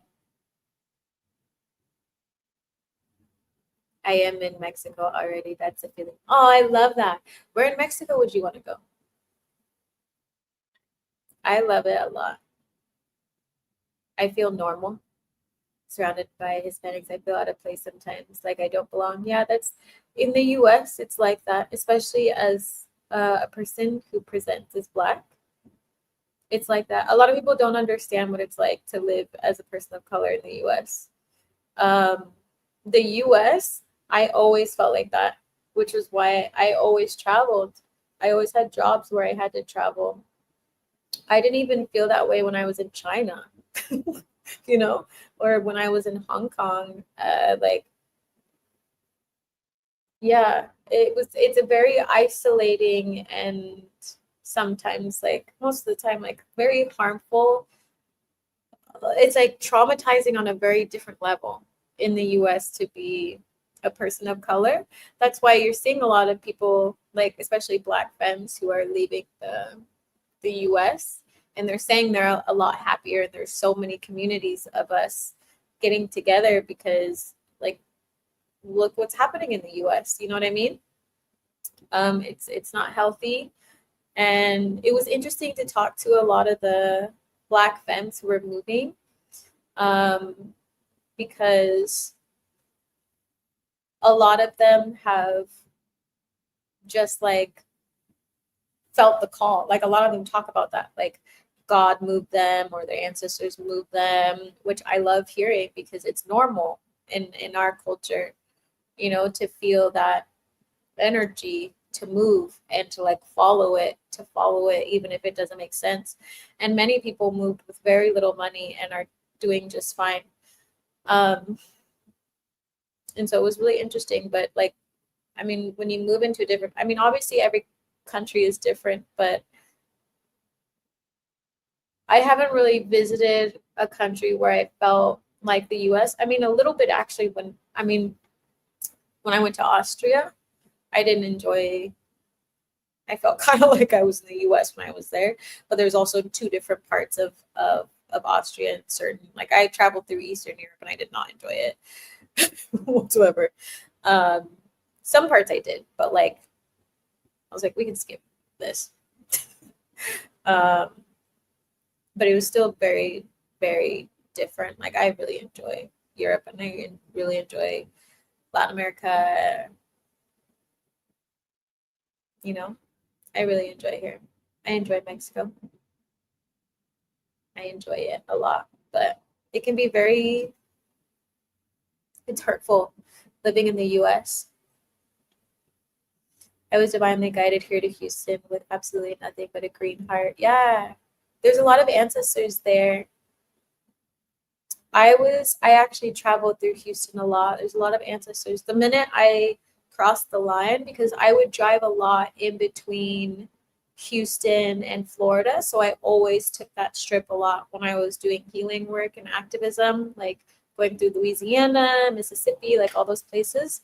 And every time I would cross into Houston, it was like whoosh. And then I just would get all these messages of ancestors talking. Houston has a very strong energy. It's very protective as well. Very, very protective. And it's understandable, but sad about the US. But yeah, I'd say being by the water is a dream, pros and cons with it too, though. But if I'm with my boyfriend and we're happy and basic needs met, yeah, exactly. That's how I feel. I always love living by the water. I mean, I've lived both ways, by the water, not by the water, by the water, not by the water, city, blah. I personally prefer by the water. My soul always ends up by the water. It's where I'm the happiest. My ancestors are very water-based and mountainy-based, but mostly bodies of water. So it makes a lot of sense. And I feel the same way. So I'm glad that you are pointing that out too, because I feel like it takes a lot of strength for people to also say, like, as long as my basic needs are met, I'm happy. And that was, something my friend and I talked about. And at the end of the day, we were just like, we got each other no matter what happens. No matter what happens. And that's why I love the idea of community and connecting with all these other Black femmes, because it's like, we're going to catch each other if something happens, like we're not going to let this other person fall or whatever, like would happen in the US in a different way. And so our thing was like, as long as you have a place to lay your head and something to eat, you're going to be okay. You're going to be okay. And that's what a lot of people are leaving with, like trusting that everything's going to be okay. I didn't have a plan. I was just trusting. And people who like plans, I don't recommend you ever live the way I live. But I truly, truly trust my ancestors, and I trust God with my life, with everything. I've seen many miraculous things happen every single day. And so I have no reason not to trust. I have no reason. And my coach, always says, Um, who am I not to trust? Like I think I'm more powerful than the universe, thank God. What the heck am I smoking? Right? Hi, hello, how are you? How are you? But yeah, I love everyone's vibe today. Travel.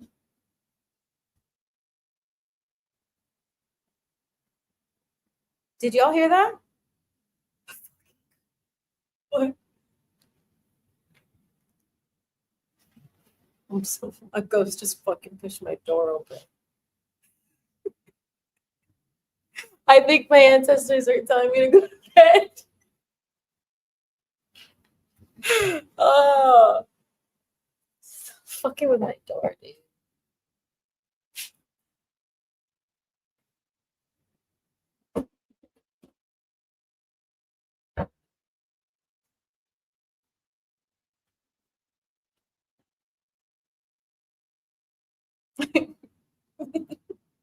Literally, when we're talking about God and the ancestors, they're like, I'm just supposed to be sleeping. Like, I'm glad you heard it. It was loud. It was like, literally, it's because it's like you have to push it to close it. Like, fucking open my door. I'm doing all right. Sounded like a sneeze. Exactly.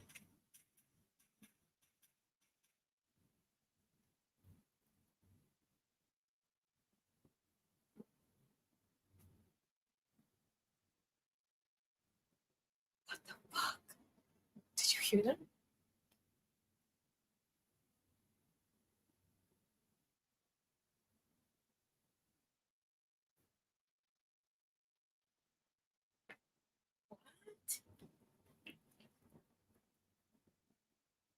What is happening?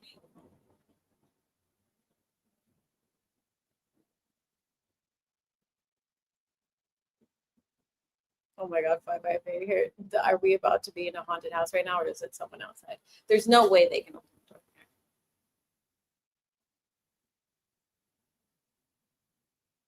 I thought it was a fart.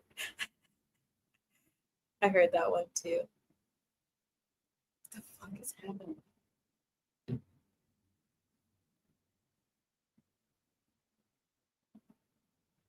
I'm not getting offline. Hold on. I'm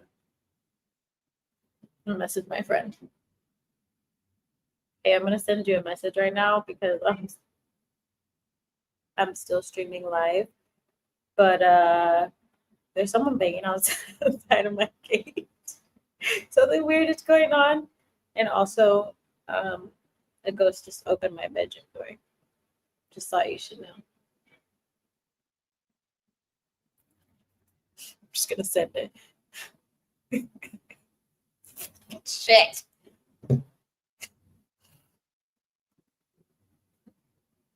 Yeah, we were fucking joking about that. The and B haunted experience. That's literally my life every single day. And you know what? Like I was fucking. You know what I was doing? Uh, before bed last. I should have known. Before bed last night, I was singing the Alegua song, and Alegua is known for possession and all that kind of stuff. I should have known. Come on. I should probably break some.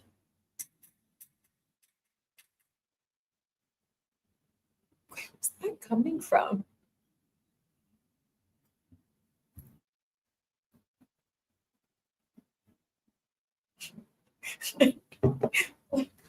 Where is it coming from?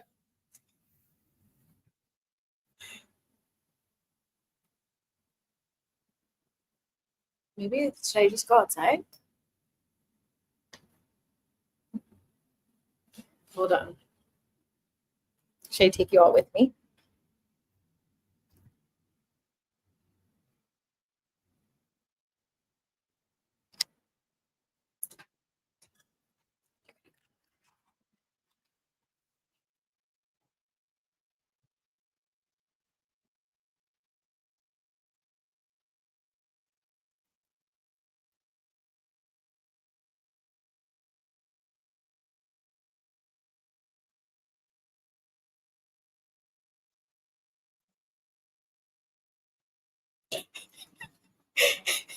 Ancient ice? No.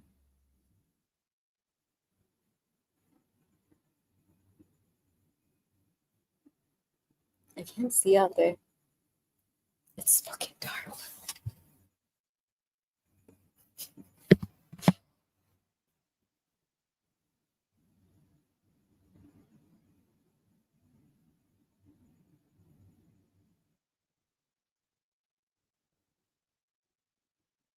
Hold on. I'm not gonna go out there.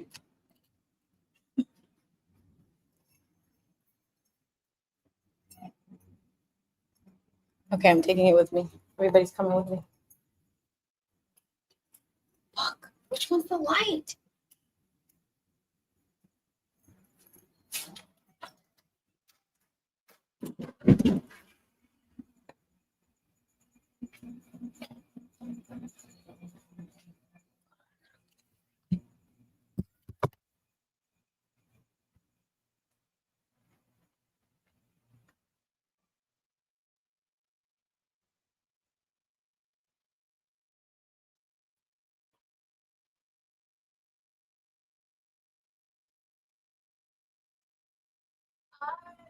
She's not here. Oh, she lives here. Morel? Okay. My name is Lee. Or Alicia.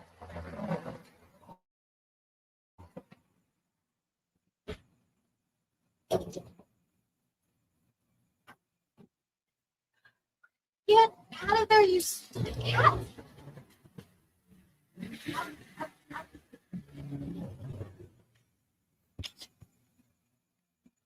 Oh my gosh. Look how dark it is.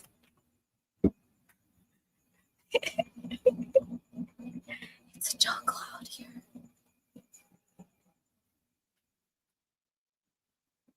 Okay, I took you with me so you could hear.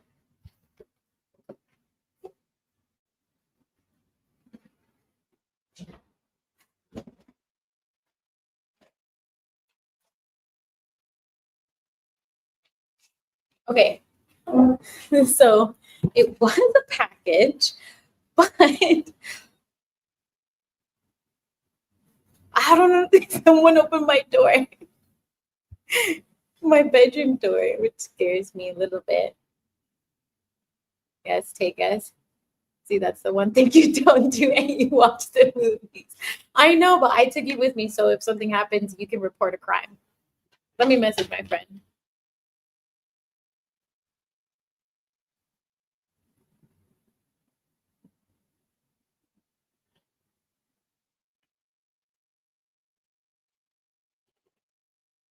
I wonder what it is. No, y'all are so funny. Let's send some protection to Z everyone. Oh, you're so sweet. Oh, cat protection. Phew. Yeah, it was a package, but um, they were at the front of the gate. So I don't know what was tapping on the ceiling and what opened my bedroom door. So that was like quite fun. Uh,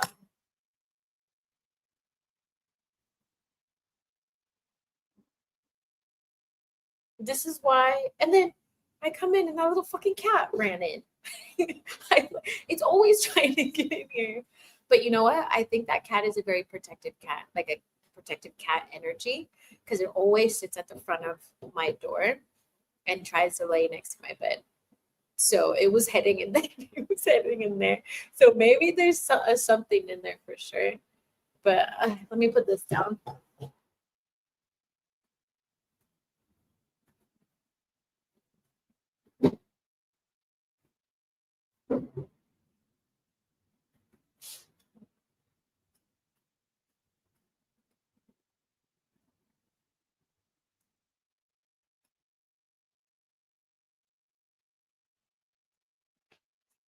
Also, I need to talk to them about the light. I didn't see anything. It was pitch black out there. It's just a bunch of jungle. Dude, I thought of sending protection spirits just saying hi. Yeah, maybe. Yeah. they're like, hey, you're good. I don't know, but like I'm this energy. This is why I also have my head covered today because I'm like all day today. It's been so fucking weird. Like people have not stopped knocking on my door, asking me for stuff, and like, what is all these things? Like, what the fuck is this? I was just about to say that about the cat. Cats are great protectors. They jump at the chance to protect. Love my felines. Yeah, and there's two of them. There's two. So I went from my two dogs to these two cats. And at nighttime, because my window has like a lip, like a large ledge on it, um, he'll sleep outside my window. Like he'll just sleep outside my window, and the other one sleeps like in front of my other like living room window. And then when I open my door, like one of them will lay on one side, and the other one will kind of just like walk around. But they feel very protective and things like that. But that was a little bit too much stimulation for me.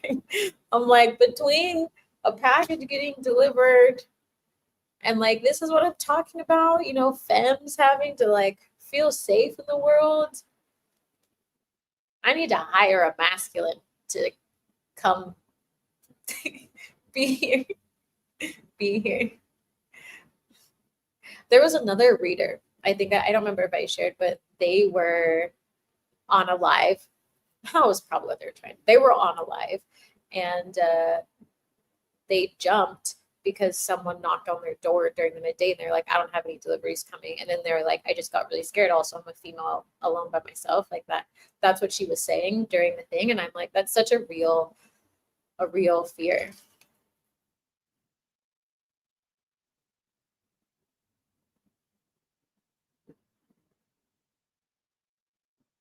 This person makes me.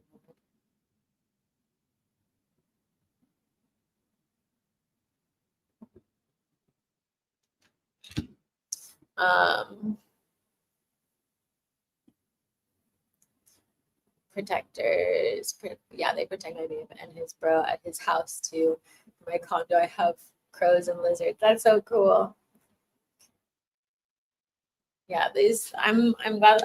Thanks everybody for coming with me. Also, I'm probably gonna go into that room and just experience a bunch of possession tonight. I'm sure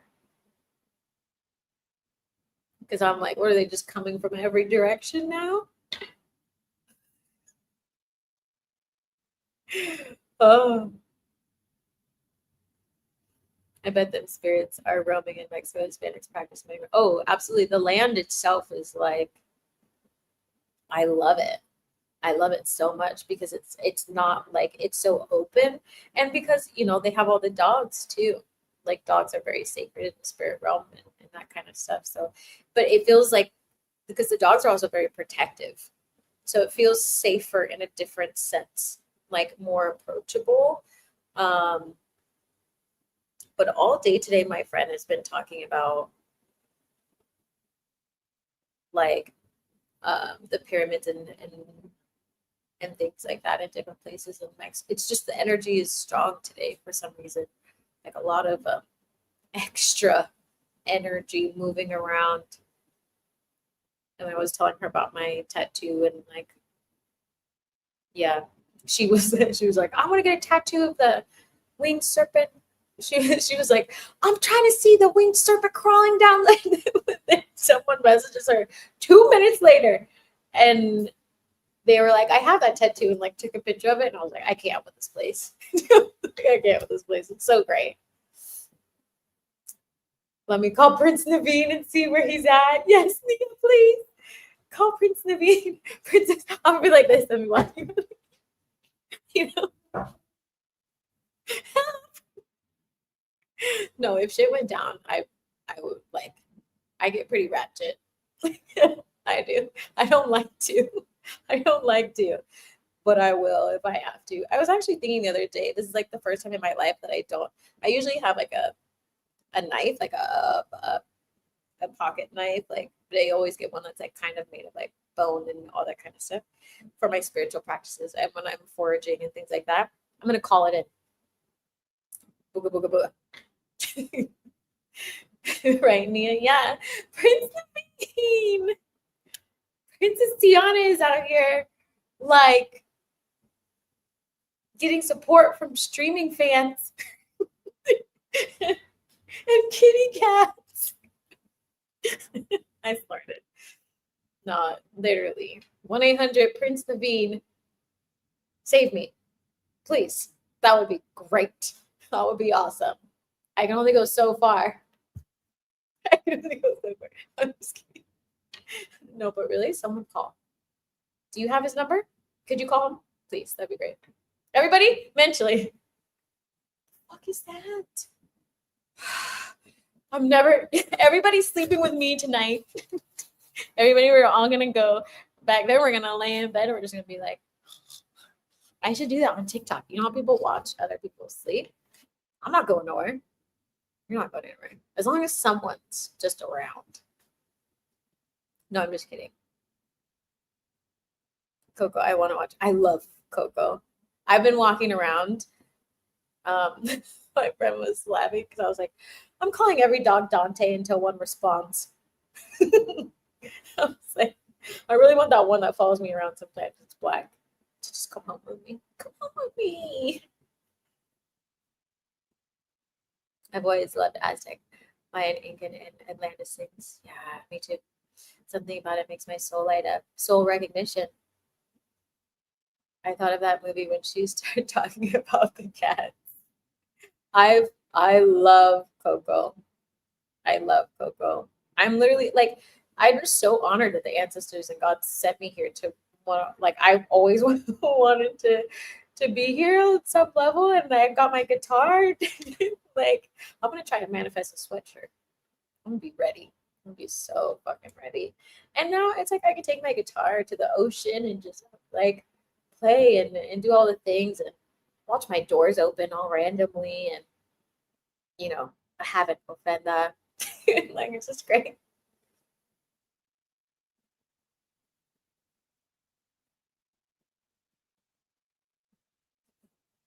Seems like we ride the same wavelength. Yeah. Sleepover, exactly. I love sleepovers. Virtual sleepover at tea tonight. On my brushing my teeth, you can just see all the spirits moving around. That would be so fun. I still think it would be so fun to be in one space.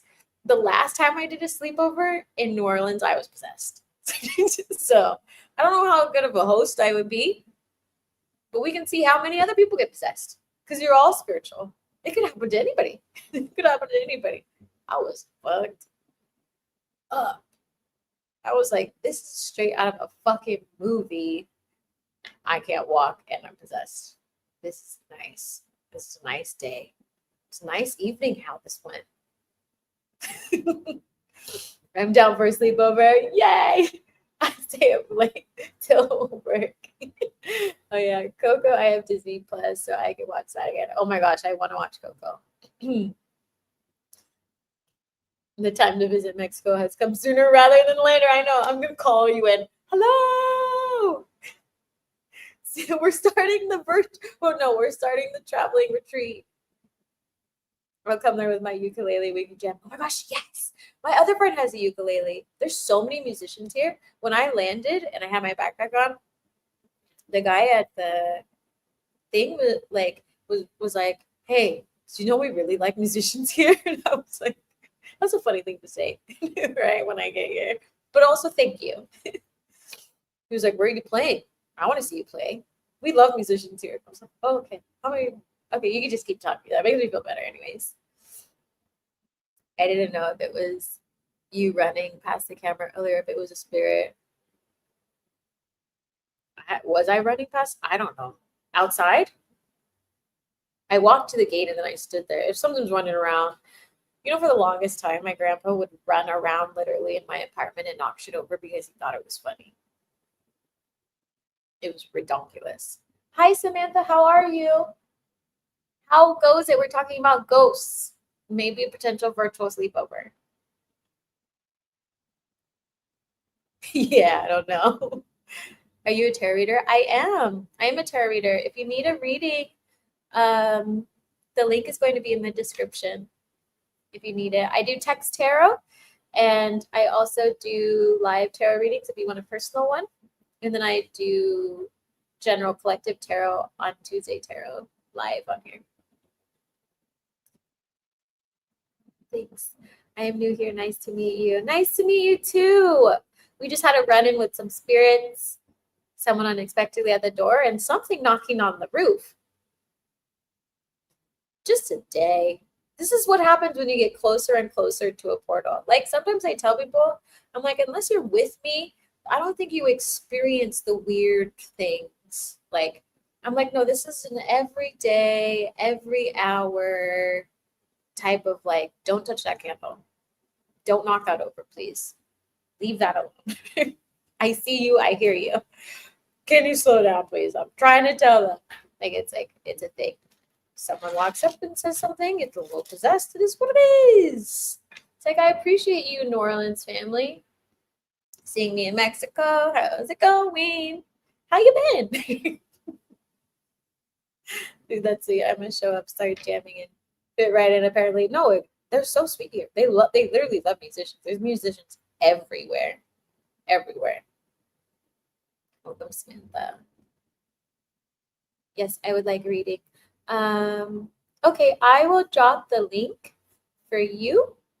Or actually, Samantha, do you want the link or do you want the number to text? You can text a number, which I can put on the screen for everybody. You can text Soul Tarot to that number and it'll send you the link to the personal or the text tarot. So whatever you want. Or I can put the link in the chat. Yeah, just another day in the life. Yeah, exactly. I'll put the I'll put the personal link, like if you want to.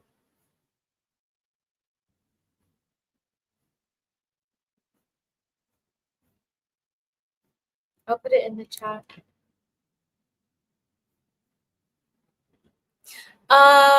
So I'm not doing live tarot tonight, but you can either book time with me on my calendar or you can text that phone number. You can text this phone number and you can ask your question there. It's $22 for the text tarot and $144 for the other one. Otherwise, like I will be doing some live tarot readings, just not tonight. I'm not doing it tonight, but a lot of people have been asking for it, so I'm probably going to start it soon. Great questions. You're trying to have peace. How's your life been? What's been not so peaceful for you? Yeah, everybody. Tonight's been a roller coaster. Oh. I'm gonna light another incense. We are not doing that one.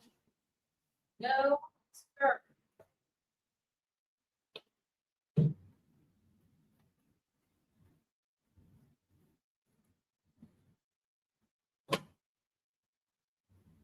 You know what? Did I drink this? I need some water? No.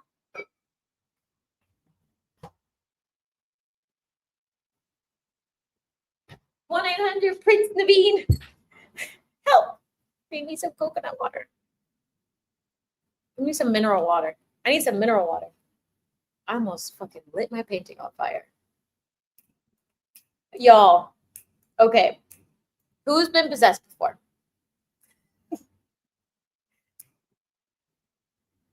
I'm going to stay on for just a little bit longer. I don't want to go in there now. They're probably going to say all these things the minute I get in there. Sometimes this just wants to go to sleep. And they're all like, ooga booga booga. No, that's not how they are. But they're kind of like that sometimes.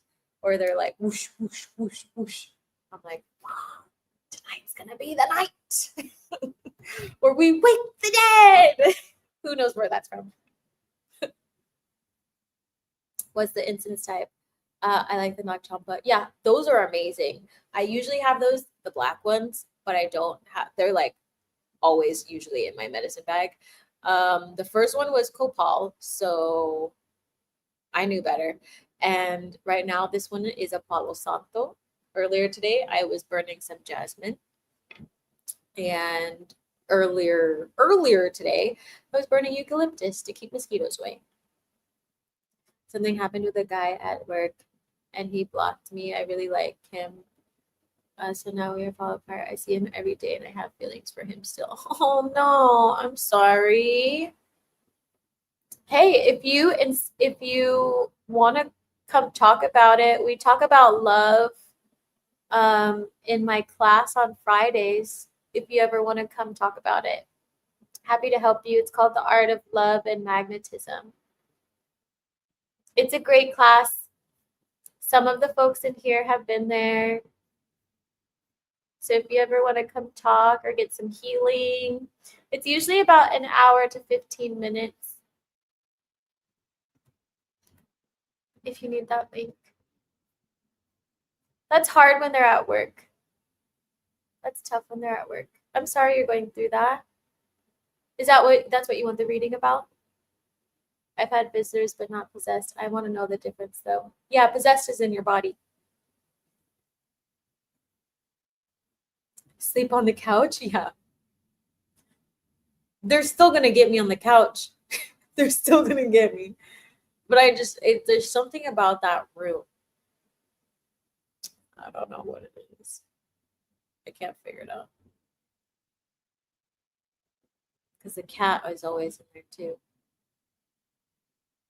There's something in there, but you know what I don't want to say it actually. I don't want to say it because I'm going to fucking creep myself out and I'm not going to be able to go to sleep. But I suspect. No, I'll tell you tomorrow. I'll tell you tomorrow because if I think about it before I go in there, I'm not even going to manifest it. Yes, hocus pocus. It's only a little hocus pocus. Like, to be honest, I think Isis or someone visited me before and a child guide, an elder guide. I've heard them, but never possessed my body. Oh, I love that. I love when Isis comes. I love Isis. Isis always talks a lot. And Ma'at. And is at work. I went through that before. Samantha, that's tough. It is tough. Relationships can be challenging sometimes. I don't know how he feels for me right now. I would like to know what he thinks about me if I had feelings. That's why I asked for the reading. Yeah. Well, I feel like one of the most important things to remember is that prioritizing your own health right now and your own happiness and grieving is going to be really important then to figure out if he has feelings for you, because he's already giving you signs that it's not a path that he wants to go down. So I wouldn't really continue to ask questions about it because it's only going to give you more heartbreak. And he blocked you, right? Like, you know that. So he is already closed off, it seems like, from what you're saying. And so that in and of itself is or can be an opportunity for you to get some closure. And I don't know if you've had conversations, but like, it's like there's no point in dragging yourself through that trauma loop of figuring out if he has feelings. Because if he had feelings and he wanted to share them, he would share them. If he hasn't shared them, then I would just safely assume that he does not have feelings. And if he does have feelings, it still doesn't, like, in one situation, if he had feelings, but he still blocked you and doesn't want to communicate, then those are also feelings, right? So either way, you still end up in the same place of he doesn't want to communicate. And so it's probably best to just kind of let out whatever emotions you might be feeling about it, rather than to keep going through the cycle. Dude, I feel the spirits in all my rooms. This is why I have a periodically move rooms I sleep in. I know this is why. Yeah, make sure you cleanse and clear your space. Seal your mirrors. Remove any chairs. There's many things you have to do to clean your space. But right now, because we're moving towards the equinox, it's like the biggest fucking gate. Like we're not even a day away from the equinox and my door is fucking opening and someone's being possessed at the beach. So it's like, get ready to rumble, baby. Yes, he blocked me. I'm so sorry.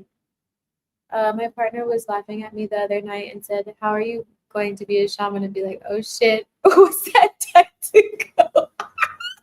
It's so true. It's true. You gotta like build up your resilience. You gotta build up your resilience. Like I know I'm gonna sleep. I've been sleeping in there every night, but it's like, sometimes sometimes you just need a break. But it's true. Like when I would do house cleanses, I can't be saying I'm a shaman and I clear energy and I speak to ghosts if I can't go speak to the ghost. You know what I mean? Like you can't, but it doesn't mean you can't feel the chills and all that stuff. Like I feel like it's important to acknowledge that you're still human and sometimes you're gonna feel nervous and that's okay.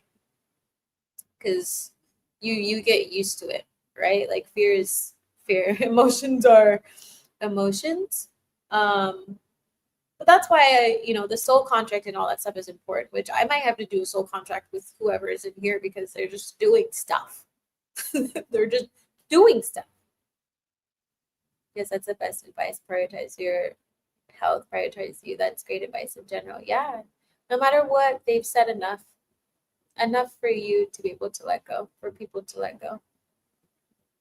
Yeah, that part, Nia. Ancient eyes.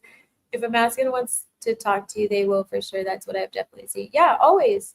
And like all the men that I've met here and like we're dating before I came, like they will literally like I saw that man took less than 2 seconds for him to go whoop and come back and be like, hi.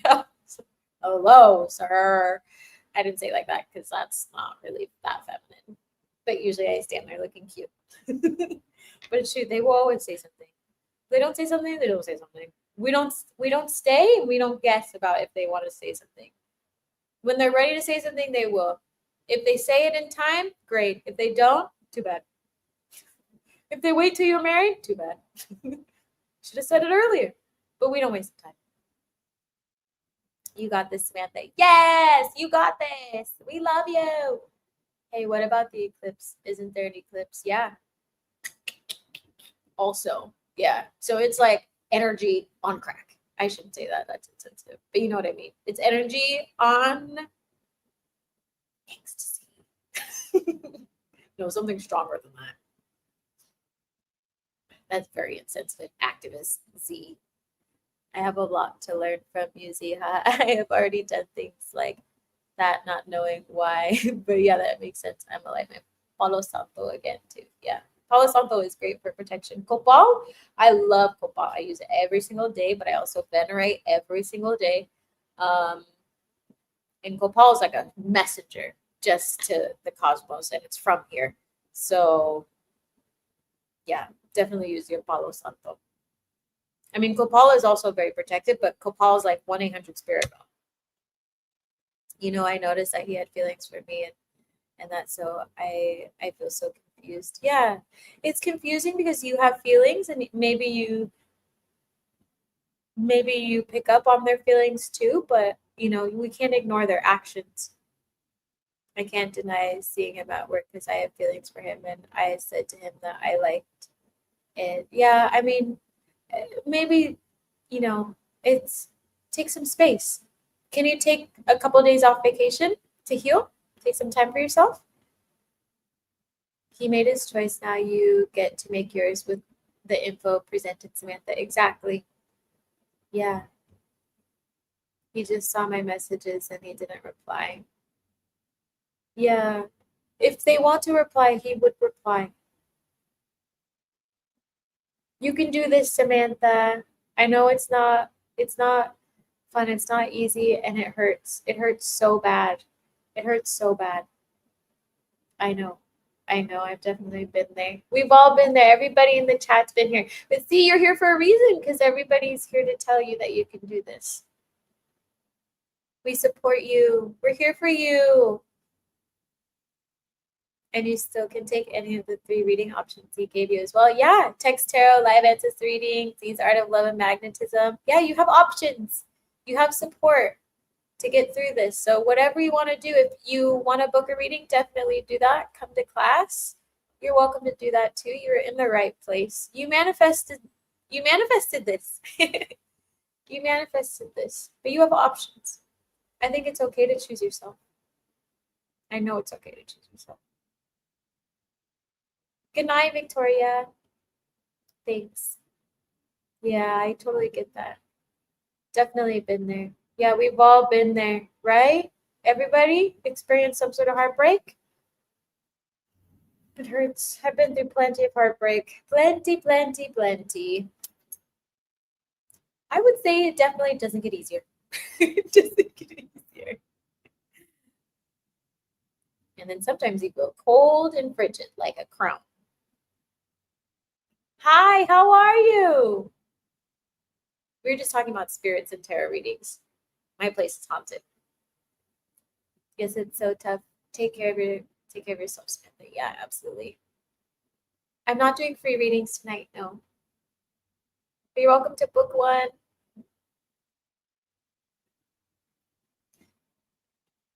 Yeah, we hope you feel all the love and hugs, Samantha. And also for everybody, right now is a good energy to choose yourself. Everybody's being tested right now. Everybody's being tested in some way, shape, or form, right? Some way, shape, or form. I have the right mind to throw this box over the fence. If you're not here for your packages, then I'm going to leave it somewhere where someone can take it. After what I went through.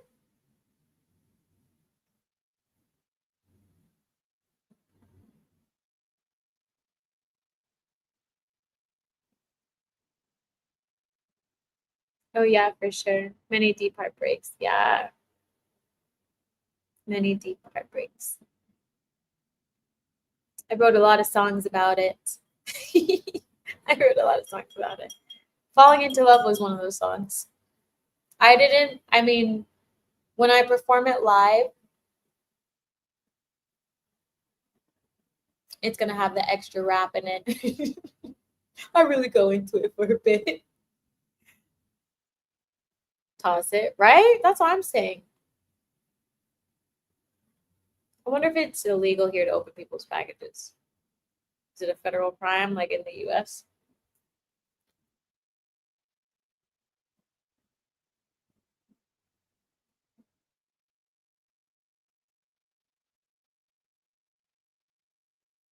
It's irking my soul, son. I think my friend passed out. If I needed something, she wouldn't have to say no. She totally would. If I called her, but like she didn't respond. She's also not feeling very well right now. But like, good thing I was on here. I'm gonna be like, sis, go check the live because I sent you a message. If someone was kidnapping me, I would have been mad. What? I'm debating my oracle cards. Also, I'm being called to draw and want to cut it out and glue it on the other cards. I'm not using that smart, but I could do it digitally and print at B's house. You should do whatever puts you in the vibe. I like the idea of putting it out. I want to design with Canva too. I guess I got to do what I feel called to. Yeah, definitely. Definitely. You just got to follow that intuition. Creating a deck is amazing. It's amazing. A lot of my friends are doing that right now, actually. Not this one. She's probably sleeping. Oh, I didn't text my other friend. Oh no, I'm being just like them. No. But they're not even in danger. I wasn't truly in danger, but I could have been. There was a threat. There was a true threat.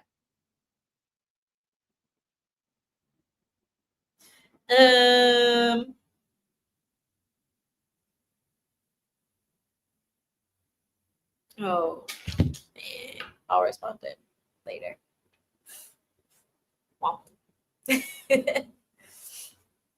Y'all are the best. My song went like this. You raggedy. Do you know who I am? Mr. Go Flow, you know? I love it. That is some classic platinum shit. You know what I mean? Classic. Classic platinum. Classic. It's classic. Pickles. I'm going to listen to Danger before bed. Ooh. I'm gonna listen to whatever fucking ghosts are in my room. Woo-hoo! Should we go check it out? Let's go check it out, everybody. My top is slowly just coming out. Let's go check it out. I think I'll be fine. If you see anything, yell, but I won't hear you.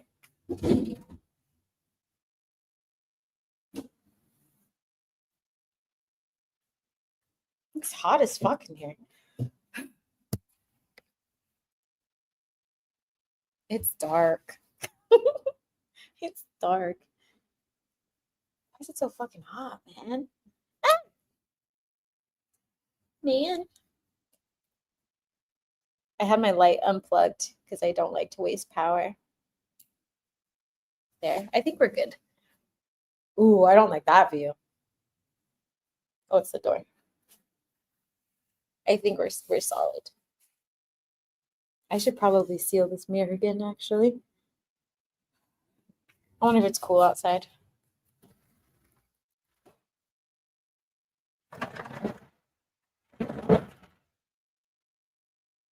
Who am I kidding? Mexico. Oh my gosh, she's getting shit. What? Look.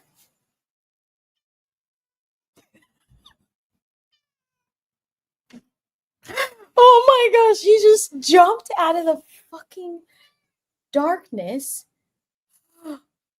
Oh my gosh, I literally this sir. Oh gosh, where did you go? Oh, you're right there. Hi. You literally scared the shit out of me.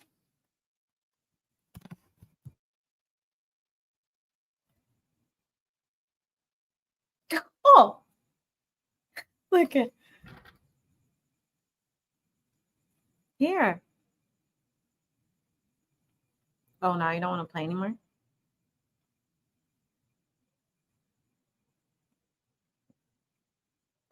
He's over it. He's over it. Oh my god, scared me. I literally put it has like these little bars. I put my arm through the bar. I need to not do these things, but it's my house. I put my arm through the bar into the darkness and was like, oh gosh. And then he just comes jumping up on the thing. Kitty, I'm closing this. Please do not come through there. Oh, can't go anywhere. Oh my gosh. That scared the shit out of me. Not literally, but you know.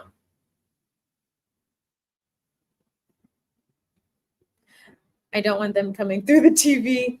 You can Reiki, put a chakra on your TV or your mirror, or you can use Florida water. I usually cleanse my mirror, smoke, wipe, holy water, chakra, pray. Sometimes I put little things on them too to seal my mirrors. My rooms are hot. There's poor insulation and circulation. My eyes hurt. I mean, my ears hurt. But it doesn't help. Oh yeah, so I just answered that. What's happening? There's been too many changes. I just need something consistent. That literally scared me because I thought he was upstairs, like, because there's another part where they can be like closed in. I thought he was upstairs. I haven't seen him in a while. He literally just jumped out of the darkness and went meow. Oh, I could a sigil and jot on the mirror with my spit. That's a good idea too. May sound gross. That's a great question out. Thank you for sharing that, Ancient Ice. I'm learning about sigils right now. I looked it up. I'm gonna keep practicing. Yeah, maybe I need to do another sigils class. Oh, goodness gracious, people! What's happening today? I just want to. It's just life is so weird. It's like just when you think you could be calm, a cat jumps up on your window. What a great kitty. Doing what he was supposed to do and hanging out. And then I tried doing this and he was like, I'm like, you know what, sir? Enough of everybody showing up without my permission. Although he was outside, so that's fine. It's fine. It's fine. Fine.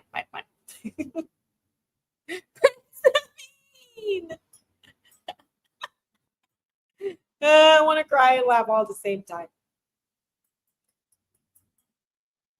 I'm playing with this thing over here. Y'all, the fuck? That's all I can say. You'd love that. Okay, good. What an exciting evening. Literally. Imagine the rest of the hours of my day. It's like I go anywhere and it's like, ah!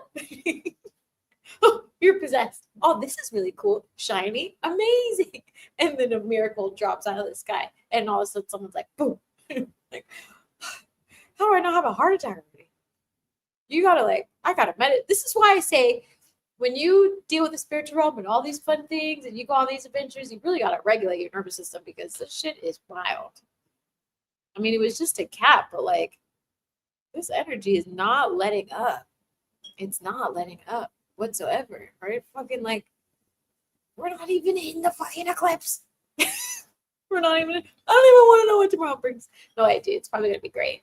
It's gonna be great. It's gonna be awesome. Your incense looks like a wand. Ooh, I have a wand.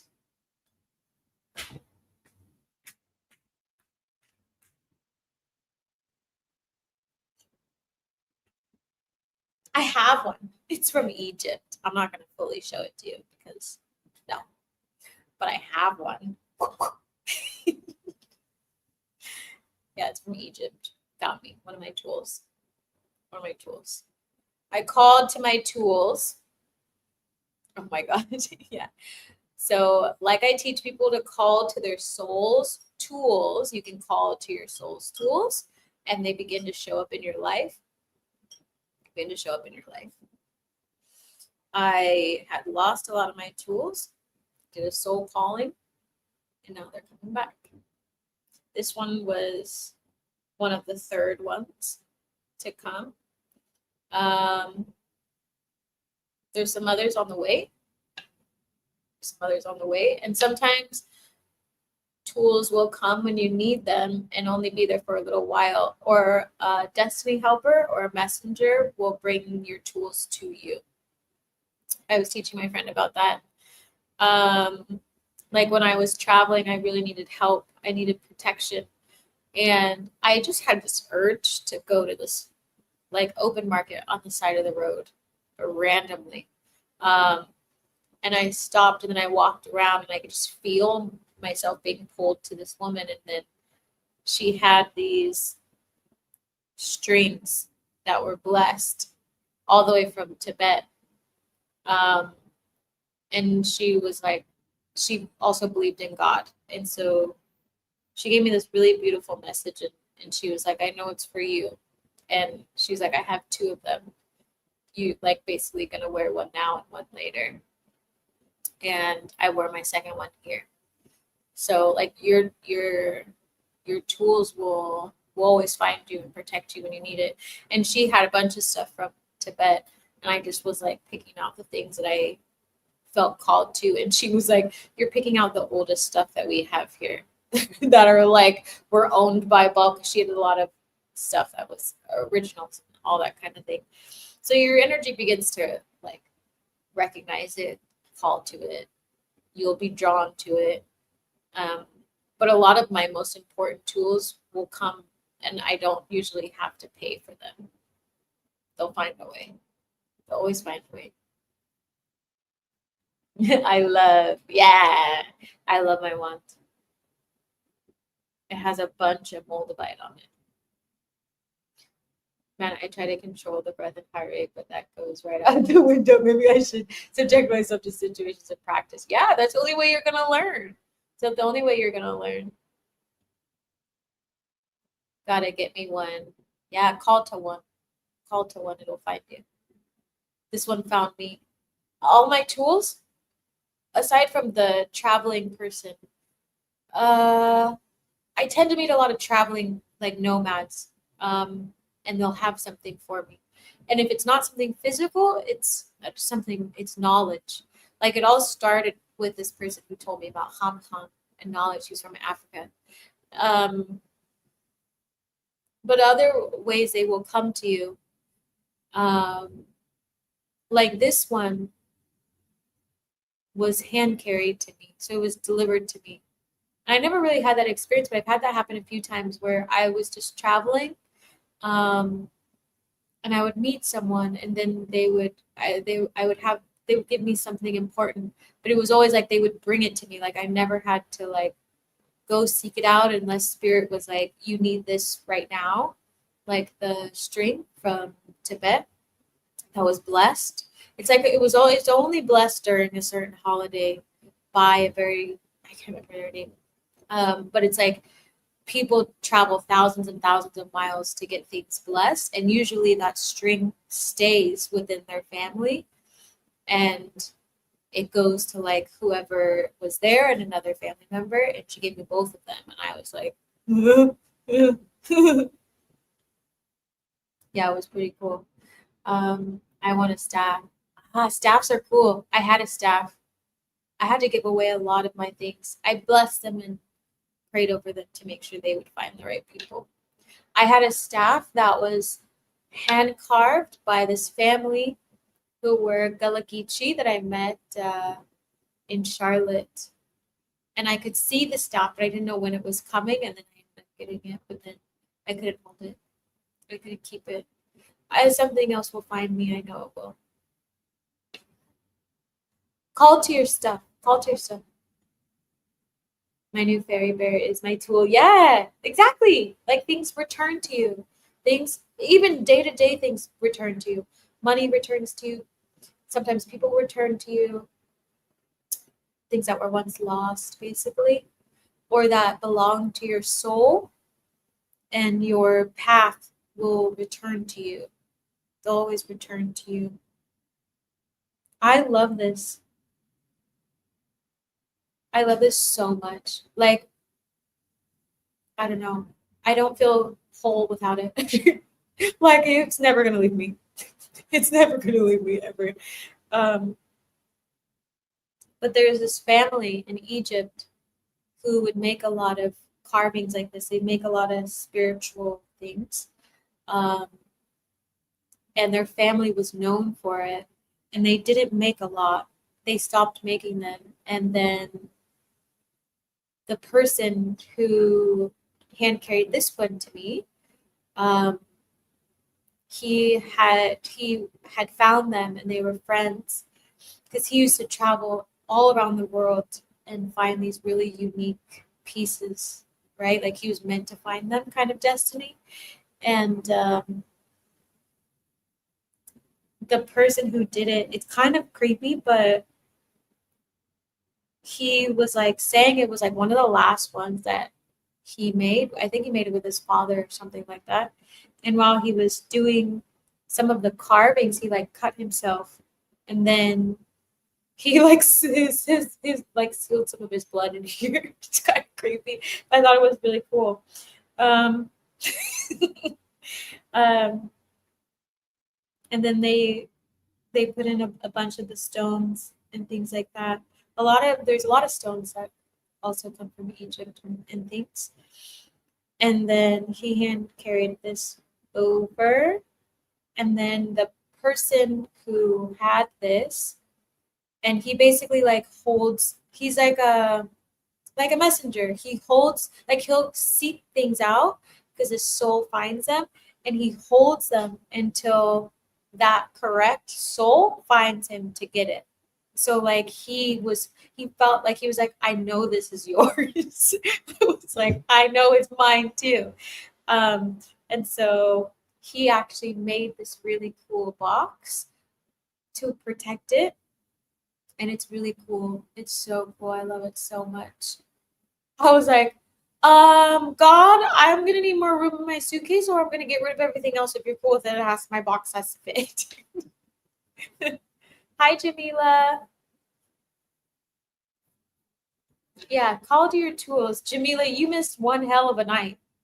You missed one hell of a night. I think I still have hives. I'm just kidding.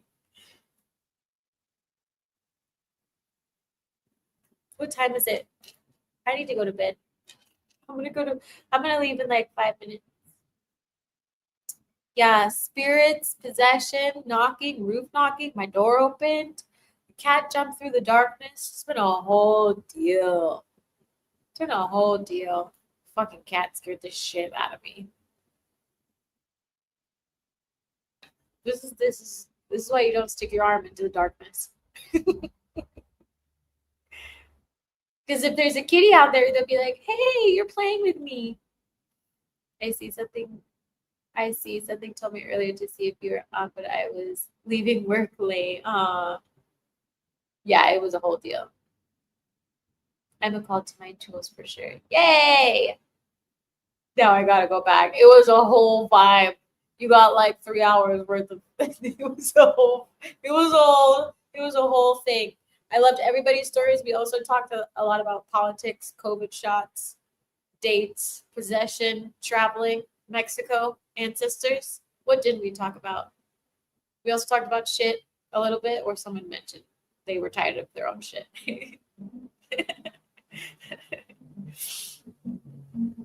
So, yeah. Oh, Ancient Eyes was also practicing smooth talking.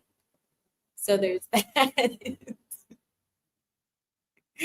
Give us another line, Ancient Eyes. Oh wow, so much. Yeah, yeah. It was a whole deal. It was a whole fucking deal. It still is a whole deal. We talked about hocus pocus. We talked about everything. We talked about healing. Someone came in with a broken heart. They wanted to get a tarot reading. We, also advise them to like love themselves and choose themselves. Group healing session. We're making an impact here. I went on a rant. I went on a very strong rant about conservatives and liberals and my view on how I don't care. I care about the Congo. If you're not in the interest of the Congo, you are not in the interest of my time. I'm gonna put that on a fucking shirt. Yeah, it's a whole vibe. Ancient Eyes just gotta use their eyes. Yeah, exactly. Love that.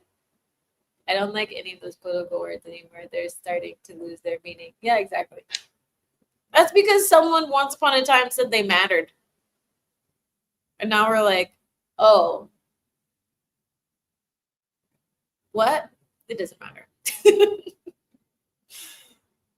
We're for the people now. We're for the people. But it's like you still have to kind of play the game. You know what I mean? Especially like even me as an activist, like we still have to understand how voting works and how to swing things to create change. So it's like even if I don't like them, I still have to choose what's going to make the largest impact. You know what I mean? It's a whole thing. I'm not going back up Oh, no, I'm not going back up that that hill right now. Left, right, woke, I don't know. Well, what about the people? Yeah, exactly. Exactly. What are you all doing tomorrow before I head out? What are you all doing tomorrow for yourself? How are you going to pour into yourself tomorrow? I need to set an alarm to make sure I don't fucking.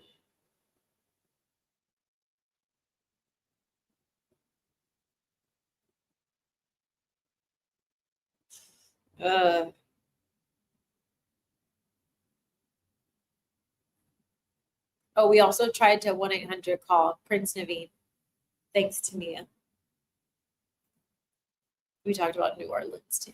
Possession, all the things. I'm trying to think of all the stuff we talked about.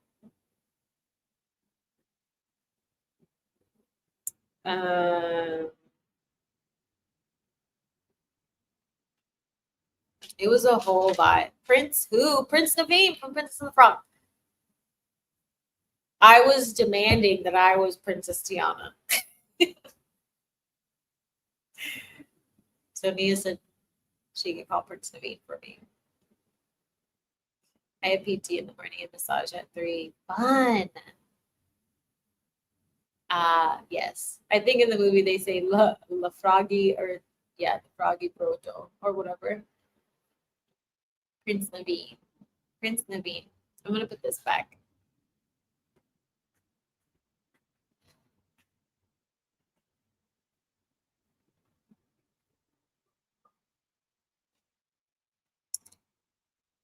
I'm probably well overdue because my door was opened a long time ago. Should have just gotten to sleep, but this has been probably the best time. I feel like every life is great, but today was eventful. It was like woo, woo, woo, woo, woo, woo. We were going at it, everybody. We were truly going at it. I'm proud of all of you. I'm proud of all of you for being your bright and shiny selves. I mean, because she's Princess Tiana. Yeah. I'm Princess Tiana.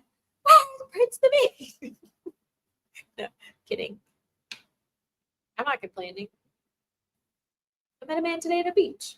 You just gotta go with it. It was great. It was awesome. He was like, I don't think you should. It's not safe out here. A storm's coming. I was like, thank you for being so protective. I'm gonna get out of here. Left a message for him to bring his booty bud. His booty bud ASAP. Yeah, exactly. Or I'm gonna go marry myself in a cenote to a spirit. I'm gonna be like, they said it's time, Z. They pressed my tattoo and went swing. That was a little dark. Yeah, exactly. Left a message for him. Of course he wouldn't answer his phone. What a prick. Just kidding. Oh, this is hilarious. Y'all make me laugh so much. So much. I need to drink more water.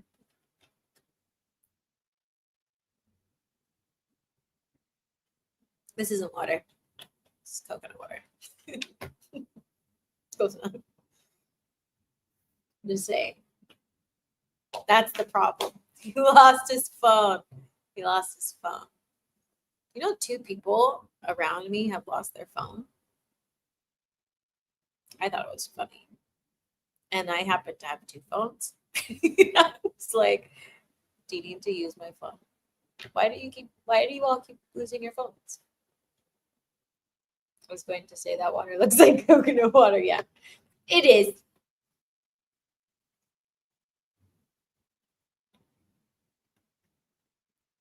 Actually tastes a little funky. I don't know if it's still good. Sometimes coconut water tastes like that, I feel like. Unless you drink it straight from coconut. He's busy getting possessed on his own live. That's the funniest shit I've heard, Mia. You're funny. Possessed on his own live. When do we get to see that? We should go on the hunt for Prince Naveen. I'm gonna put out an SOS tonight. Boop. Boop, boop.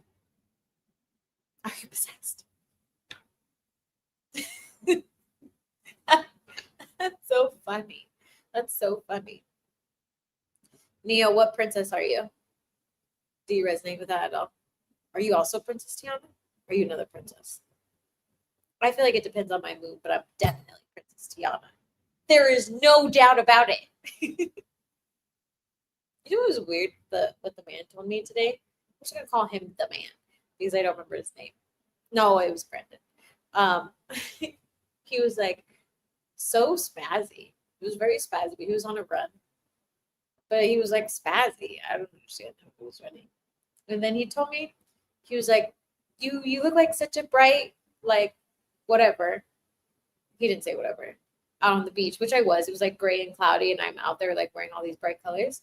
And then he was like, I just love how you like get all dressed up and you have your earrings on. I love that you dress up for men." And I was like,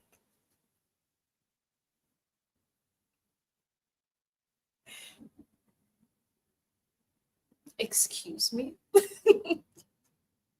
I was like,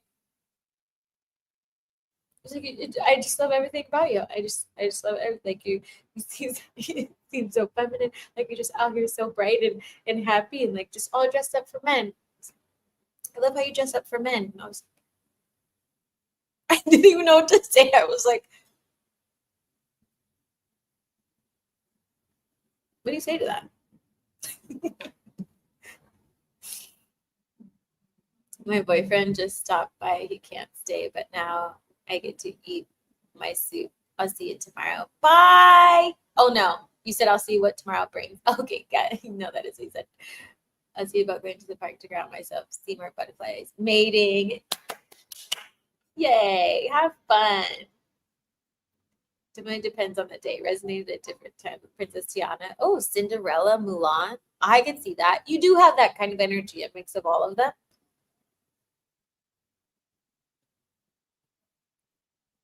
That's wild. I know, right? I was like, I don't really know what's going on. And then he asked for my number, so I gave him my work phone number. And then he was like, so it's 816. And there's a part of me that just wanted to be like, sure. Bad karma. I thought it was so funny. Oh, it was so funny. I was like, I don't really know what's going on here, but also, who's inside of you? I resonate with Giselle now from Enchanted. Ah, yeah, just ride the waves. I love Princess Tiana. I love Moana. I love Mulan. Jasmine. I was Jasmine, actually, at the zoo. For Boo at the zoo for little kids. I had so much fun. Z was at the sound mating butterfly to make.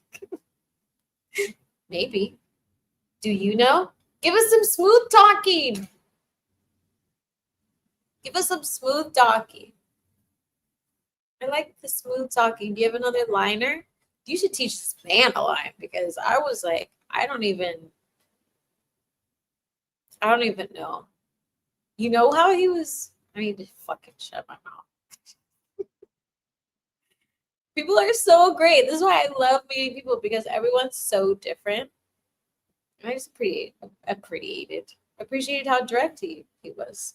I love when people are direct. It makes it so much easier. I mean, that line kind of took me for a dizzy. I love how you think I'm just doing things for men. What is this world we live in? Nah, nah, nah, nah, nah, nah. It makes no sense to be it. We can make a whole musical tonight. Okay, this is really getting out of hand. So out of hand. Gosh. We usually get ourselves into trouble, don't we, on these lives? Oh, heavy on Moana, Jasmine. Yes, right. No telling how far I'll go. Her Intuition wasn't. Yeah. Yeah, Jasmine was like, she literally was like, you can't fool Jasmine. Jasmine was great. All of them. All of them. They were great. Fucking awesome. My back is itchy. I think it's these little tasks. Okay, one more minute, everybody. This is the longest 5 minutes of my life. One more minute. She saw through the glamour magic. Exactly. It didn't work because she's intuitive. She's a real high priestess, a real hierophant. She's a real fucking high priestess and was like, I know magic. I am magic. Literally. This is fake magic. Punk. Just kidding. That's what she said. One joke. I steal only what I can afford. I love that song. Rip street rat. I don't buy that. Just a ladder. I want to sing the whole thing now. I'm just going to sing the whole theme song.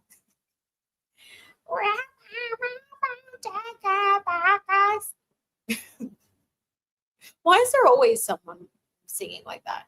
Like in even Beauty and the Beast. There's always a group of women. I think that the other ones were like kind of busty. Were they the same in Aladdin too?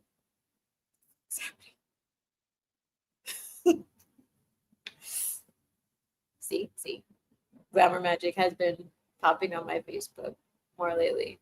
Does anybody do glamour magic? It's fun. It's fun. I don't think people understand what glamour magic is. I feel like people just think that glamour magic is like hiding who you are, but it's not. It's more than that. But also not that. You know what I mean? I wouldn't know what to say to that guy. I'd be like, shrug if you think so. Yeah. I kind of just stood there because I wasn't sure what was going on. Yeah. He was also ginormous. Like, ginormous. I'm like, where did you come from? Where did you come from? Did you bring a whole iceberg with you? What? And he had deep, intense, like blue eyes. He was from Alaska. Maybe he brought iceberg. But at first, I mean, it was nice. He started speaking to me in Spanish, and I started speaking to him in Spanish, and I was like, oh, he actually knows a lot of Spanish. And then I was like, can we? I tap. I'm out. That's as far as I'm gonna go. And I was like, see, that's what happens when you talk too fast. People actually think you speak Spanish, and then you can't finish. Just saying, you just got to be open to new experiences and just keep going. Yeah, he was a interesting kind of energy. He was kind of running like I told my friend he kind of ran like, you know, in Malcolm in the Middle when they do the power walking, speed walking, or whatever it is. That's it. Yeah. Does anybody know what I'm talking about? I made the first card on my deck and fighting the perfectionism and made like a cover, but I don't know if I want to draw the cover for all the cards.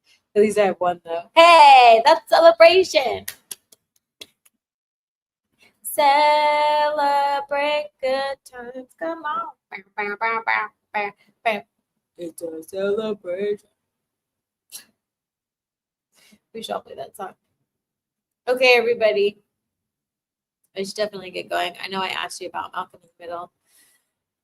I'm super tired. I told myself I was going to go live earlier so I could go to bed earlier, and that didn't happen. I just went live earlier and stayed on longer. But man, oh man. Whoa. My bad. Was it a night to remember? Was it a night to remember? We've all been scared. There was suspense. What a good episode of ZiTV if anybody feels like watching 3 hours worth of it. 10-10. We completed a cycle. Yay. Nia, we made it. Everybody. Bravo. Oh, bravo.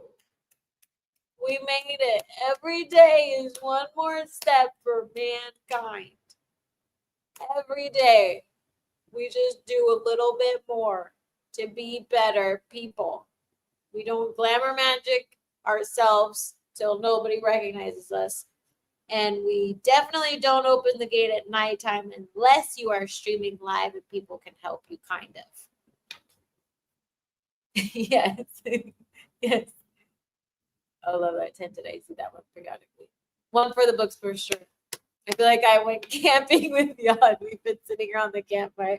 Right? We basically are. Maybe next live I'll just do it. I'll lay in bed. I'm just going to do it in bed. No. That's not what's happening. But, we're going to. We did it, everybody. We made it out of the jungle safe. Safe.